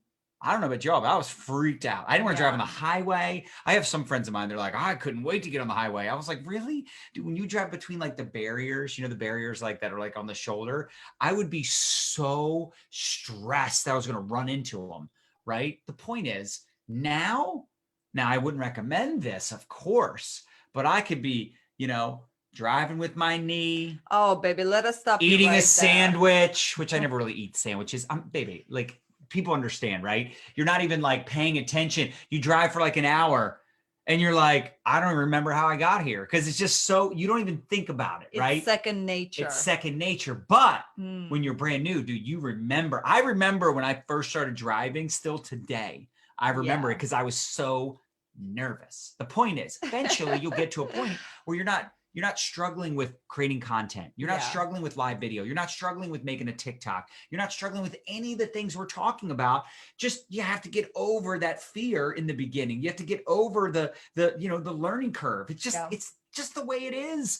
This is why, by the way, this is why most people don't make it in business because they would rather stay stuck in their comfort zone because it's easier. That's right. See, these things are not that hard to do, but it's easier not to do them. Okay. Right? It's like the dog laying on a nail. Oh, baby, right? You said it. You walk by, you know, the guy's porch. You say, hey, man, hey, neighbor, what's your dog doing there? Your dog's just laying on the porch, moaning and groaning. What's wrong with your dog? You ever heard this story before? How many of you heard this? Right? What's wrong? Neighbor, hey, what's up with your pooch? What's he doing? Why is he whining? Is he okay? He's just laying on a nail. He's laying on a nail. Why doesn't he get up? What if it hurts? He's moaning and groaning. Why doesn't he get up? It doesn't hurt that bad. It's not that bad. It's annoying. It's irritating. It's frustrating. He doesn't like it. Not that bad. But it's not that bad. Wow. Some of you are like that dog laying on a nail. It's time to get up. Get off your ass. You know what I'm saying? Let's get it. Anyway. Let's get it. Here's a great TikTok tutorial. Take a screenshot, share that with your teams, people that are brand new to TikTok. This is the best TikTok tutorial for anyone in business, anyone wanting to use it for business, for lead gen, wanting to know all the buttons and the features and what it does. You have to break watch it this. down. It's so good. All right. Because we didn't want to get into too many nitty-gritties, right? Because we already did. And it's a free piece of content. Piece of content that you share. can enjoy. Yeah, share it with your teams. Yeah. So we linked to it inside that article, and we teach you how to repurpose your TikTok videos for IG Reels, which right now is really hot, right? But how to do it in a way where the TikTok logo is not jumping all over your video, right? To make it like appropriate for that platform. Right. You're welcome. It's all on our blog. And let me give you a little bit of our mindset when it comes to discerning between our, paid content, which is what this academy is, versus our public content. So John and I set a goal to create essentially an evergreen workflow, evergreen framework for how we build our business, utilizing online strategies, social media, which is the curriculum that, can you believe, over these 5 modules that we've gone through. So most of this content that you received, it's evergreen content. And even today's module, we wanted to ensure that these are strategies that work today, they're going to work 6 months from now, 12 months from now. Those are just fundamentals to human psyche, to just marketing nuggets that once you understand it, you can take that to any platform and create success.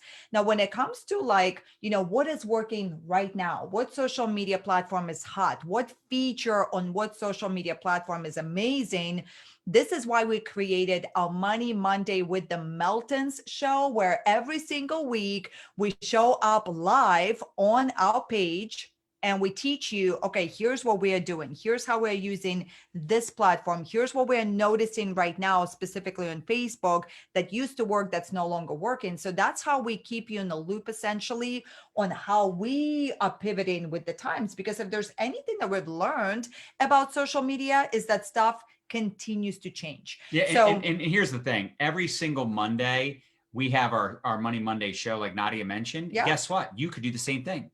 You could do a weekly show every Friday. You could do a weekly show every Thursday. You could do a show, Mindset Monday. I mean, but this is a great idea, right? We have our weekly show. You could create a weekly show. Yeah. At one point, we didn't have a weekly show. We said, you know what? We're going to do a weekly show. We're going to do a Money Monday every single Monday at 5 p.m. Eastern. That's time. right. Because and then, it just made sense to condition your audience. And Yes. You're going to show up at the same time every time. And then you could take that piece of content, turn it into a blog post, a YouTube video. Anyway, I get excited about this because this is like that next level stuff.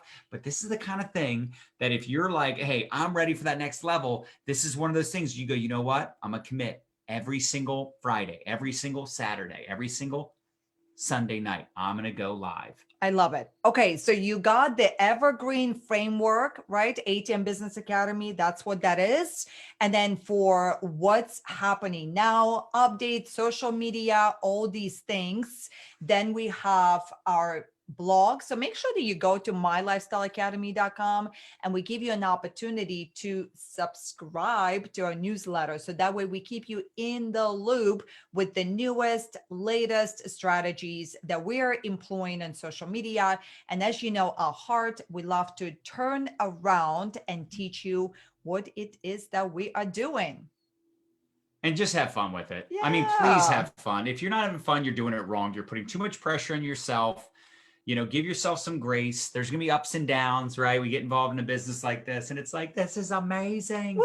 I can talk to people all over the world and enroll customers and make residual income. And then you talk to a couple friends and family and they're like, that sounds like a pyramid scheme. And then you're bummed, you're sad face, frowny face. You get upset because your mom returns the product, but then your dad buy something from you. I remember my dad was on, I had lip balm. Remember lip Auto balm? delivery. It was lip balm. Yeah. Excuse me. Chapstick. Lip balm was the only product he was interested in, and it was $4, and I got him on an auto delivery. And it's like, yeah, right. And then, you sign up some people, you recruit some people, but they quit, or they know everybody, but nobody knows them. You follow me? So there's going to be ups and downs. This is called life. None of us are getting out alive. You just want to be very careful. Don't get too discouraged, and also don't get too excited. Yeah. I used to get so excited after I attended a training like this. And then I'd get discouraged when I went out into the real world and try to explain to people what I was doing, explain to people what's possible. And they wouldn't freaking listen to me. And it would drive me crazy. And I'd get discouraged. You just have to stay even, Steven. You have to keep the bar down, right? It's that emotional roller coaster. Logically, it makes sense to do this for a while, to get good at it, to study, to put time and effort into it. So eventually, logically, you have residual income one day, because the time is going to pass anyway. That's right. So why do people fail in a business like this? Their emotions get the best of them. Yeah. They get off the roller coaster, right? They don't keep the bar down. They give up. They quit on their dreams. They quit on the vision and the purpose for why they got started. Now, there are some people that go out and they do other things because of network marketing. Right. And look, that's awesome. I'm not saying network marketing is the only opportunity out there. I'm not saying it's the only way to earn residual income and make an impact in the world, but I think we can all agree that it makes sense to have this as one of your income streams forever, but you have to think long-term. Yep. You can't be so emotionally tied to the day-to-day, the week-to-week, the month-to-month, even the year-to-year. Like, what if we would have quit when our last network marketing company was shut down in 2015? Yeah. What if we would have quit back in 2013 when we left a company we were with for 7 years because they wouldn't embrace social media? What if we would have quit and the first company got shut down? Yeah. Back in 2003-ish, right? If we would have given up and said, you know what, it's not for me. Yeah. I'm not cut out for this. Think about all the people that would have lost out on the value that we bring to the market today. Like, who loses if you don't win? Wow. Could be countless people. It could be tens of thousands, hundreds of thousands, could be millions of people one day that are impacted because of you making a decision. Just like the person that introduced us to network marketing. Yeah. Now, they're not in it today. That's, sad for them because they would override us. But, right, if they didn't say yes and they didn't talk to Nadia, or they didn't talk to me, you and I wouldn't know each other. Like, how sad would that be? I know, baby. It's just like puts things in perspective, right? Yeah. Anyway, I'm excited. You guys get a ton of value from this conversation. And don't forget, you get access to this till tomorrow, till Saturday, 12 p.m. Eastern. And then it's gone. And the only people that will get the replays from this week, all the PDFs, all the resources, all the things, are going to be the people that have the ATM Business Academy. Now, could you order it next week? Sure. It'll just be 3 times the price. So it makes sense to get it now at $97, which is a steal. That's one time. And you get all the PDFs. You get the ATM Facebook group setup guide. How many of us would like that? That just sounds great, right? How many of us would like the complete ATM social media business launch framework? How about the social media branding infrastructure checklist? Please. How about referral posts? Which we didn't even talk about referral posts that much. That's been one of the greatest strategies over the last several years. 3-4 years that we've used to tap into other people's networks, people that aren't even in the business. They're just customers, or they're just friends that are willing to post on their wall to refer their network to you. Anyway, you can see all the PDFs. Take a screenshot of this. This also has the link, mylifestyleacademy.com. Take advantage of the live offer. Every single training was so good, says Veronica. Thank you, Veronica. Yeah, it's just a one-time payment. One-time payment. That's awesome. All right. Do we have any questions, baby? Do we have? Even though I know we didn't dive deep yesterday in the 4 personality types. I mean, we definitely talked about it, but there's actually a personality test. Yeah. That actually you take the test and then it breaks down all the personalities and gives all the instruction. Right. So we're going to make that available. Jude says, I signed up yesterday. Yeah, were there any questions we missed? We'll wrap up with a little Q&A and then we'll be done for the day, for the week, forever. I am so proud of you, baby. You did so good. So did you. You're always so good. Can't imagine doing this alone. Right? That'd be a hashtag snooze fest. Maggie says, takeaway, condition your audience with showing up at the same time, the same day every week. I love that. That's you know why cool. I love that? Because it's like one of the last tips we gave, and that was your Can biggest you takeaway. stop sharing the screen? Because I'm going to repurpose this piece. Okay. Yeah. You guys are the bestest, says Angela. Oh. Wow, on overload, too many ideas. Yeah. I That's- would that's- recommend you catch it again. And that's why you want lifetime access to this, because some of this content won't be relevant to you right now, but it will in 6 months or a year. Do you recommend using the For You page hashtag on your TikTok videos? I wouldn't. And you could once in a while, but I don't think it's going to make a difference. If the video is good, it's good. That hashtag, I want you to visualize ocean. So when you put your little video with that hashtag, it's like you put in a drip into an ocean. It's just going to get lost. So I like to say that you want to have like 1 or 2 bigger hashtags. Maybe they have 10 million views, 100 million views. But then I would use 3 to 4 hashtags that are like, 1 to 5 million. So that way you can actually rank really high for those hashtags. So that's a really weird thing, Sherry, that a company wouldn't allow you to have a secret Facebook group, but I would just build my own anyway. I'd be like, this is my group for my customers. Yeah. I'm going to make it, about the keto diet, or I'm going to make it about health and wellness tips. I'm going to make it about whatever. You can make it about anything you want around your own personal brand, and just use it for your own customer acquisition. And then, eventually you'll become a top earner. You can create your own group. I mean, that's just such a weird, I've heard a couple companies that do that. Wow. The only reason I think they do it is because they're worried that people are going to start their own groups and make medical claims and income claims. But, preventing them from making Facebook groups because of that is silly to me, because at the end of the day, people just need to be educated not to do that, whether or not they have a Facebook group. Yeah. But I definitely think you should 100% set up your own, at least, and you can use it for your own personal purpose. Oh, love reading these comments. Biggest takeaway: dive in and can't play in the pool from your beach chair. That's right. Maggie says, here's another one for you, John. If I know 1% more than the person next to me, they will look to me for some value. That's right. I just found out they had that rule yesterday. Yeah, that's their reasoning. Yeah, I would just ignore it.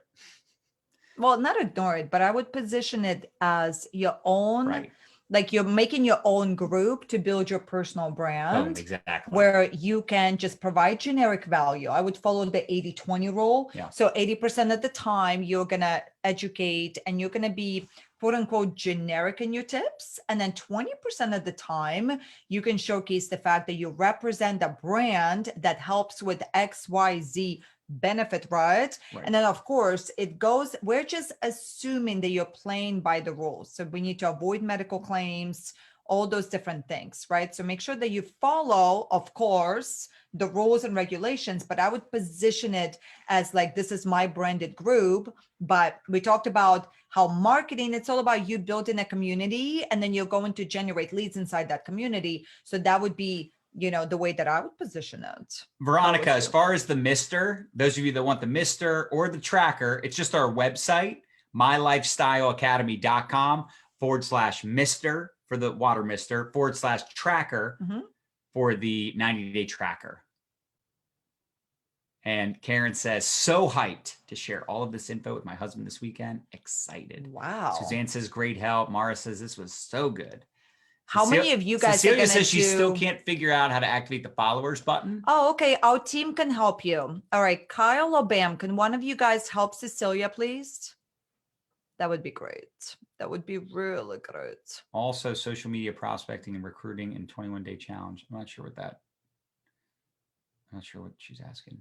You guys are entertaining and share so much information, says Tammy. You're welcome. You're welcome. That's awesome. Watched all session twice, but then today just bought it. Great info. Aww, awesome, Richard. That's awesome. Congratulations. Yeah, and if you guys are one of the first 10, you get a tracker for free today. And if you leave a review, you can win a ring light. We're going to do a winner announcement on Sunday. So leave us a review, please. Don't be stingy with your nuggets that you got, and then visualize success, right? I purchased is the same as your current video. So Yvonne, just send an email to our support team because I'm not really sure what you're referring to. They'll be able to see what you've ordered in the past and what you have access to. Just support at mylifestyleacademy.com. Rekha says, what do you do with an upline who doesn't embrace this new way to do business and is trying to reach down and grab new team? I would just say, stop it. Stop it right now. This is my business. Okay. Go away. I don't want to do it your way. Right, but nicely, right? Because well, if they're not going to listen, you know what I'm saying, you handle that. You handle that. Listen, at the end of the day, if my upline messes my business and I'm doing things compliantly, we're going to have a problem. It's my business. And if you go into my business de-edifying me, that's actually against policy. So there you go.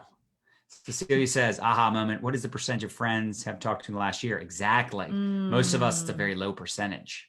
Great advice. Thank you. Yes, I do play by the rules. Amazing. April says, I have so many notes, so many new ideas to help my business, make quality connections. Thank you. You're welcome. You guys have provided such valuable content. It's incredible. I'm loving it. And I'm glad I signed up for the ATM Yay, Academy. Veronica. That's awesome. Veronica. Let's get it. Let's do this. I'm not convinced English is just I know, right? What a compliment. She has been here Stop. for 24 years. So she's learned a thing How or do two. you know exactly how many years? Did you do the math, baby, before we got on? That's impressive. It's such hard to do. It's such tough mathematics. They don't like that we're veering off their old school system. Yeah, tell them, shush. Be like, I'm working with a top 100 income earner in all of network marketing, going through his program, him and his wife. They're in the top 100. I probably make more than all your upline. So tell them, shush. Oh my gosh. Now I'm feeling a little feisty because I've been talking for 2 hours plus. But it's seriously, like, it drives me crazy. How could anyone say to not use social media after 2020 and COVID? Right. Like, what are you smoking? What are you expecting us to do? Phone calls? Who uses a phone for phone calls anymore? Like once in a while, maybe. But I say this sincerely. I'm having fun. I'm having a little fun, but right? Yeah. It's crazy talk. Like, what are you going to go do meetings with masks on? Oh man. Melanie Kraft Moss, congratulations on buying the ATM system. TJ Carroll says awesome. where? I don't know what she's referring to though. You know? No. I've been in a company for 1 month. What do you suggest? I get your training. TJ, tell us more. Tell us more. I've been in my company for 1 month. What do you suggest? Angela, I would suggest you get this academy and go through the entire thing 3 times and start implementing so you can crush. I have a mastermind at 4 today, definitely sharing some nuggets. Awesome, Nikki. That's cool. And I think, Nikki, you said you're doing the 75 hard. That's awesome. I'm not, but good luck. Madeline says, do you want the review on your page or just my own page with a hashtag? On our page. There's actually a link. It's mylifestyleacademy.com. No, it's facebook.com/mylifestyleacademy/reviews. So our team will just reply to you. Oh, do you want to pull up that? Oh, you can't because it blocks. No, I can just drop it right now. Look right here. You guys, I'm going to drop it and I'm going to. She's going to drop it like it's hot. Yeah. Veronica's going to go leave a review. Janice says, how do I give 3 videos show as video in the welcome post? For example, yours shows 3 items. Mine shows up as links. Well, that's why you want to make them not links. You want to upload them directly into the group, right, baby? Isn't that how we put multiple videos in the ATM I was group? Not even listening, baby. I'm sorry. Read that question. Okay, Janice. Hi, Janice. How do I? So like this, how this is this way, how it's all these videos. Yeah. So just when you're creating a post. Oh, okay. So she's basically using like YouTube links or something. YouTube links. So, there's a way where you can actually download YouTube videos to your computer and then upload it.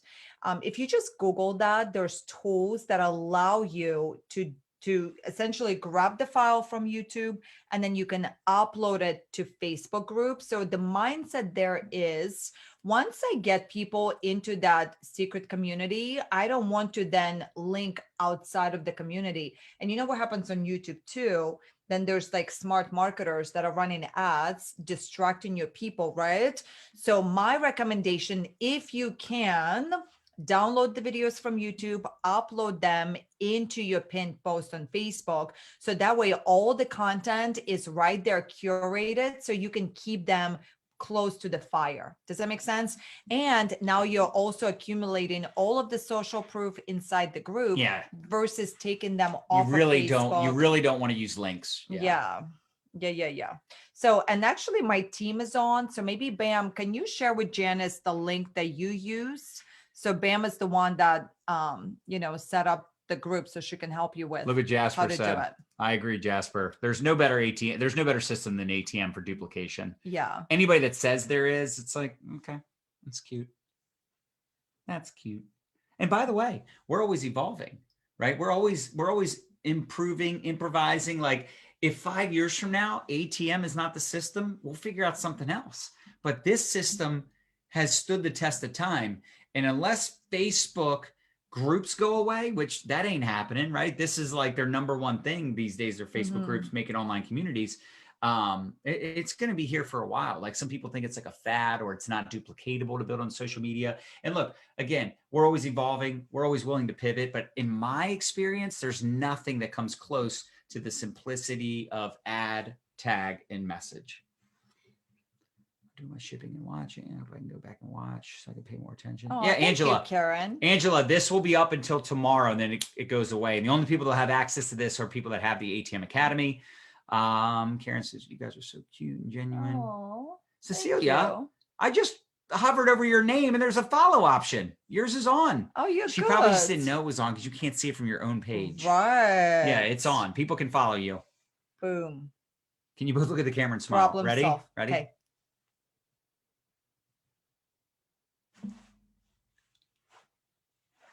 Ding.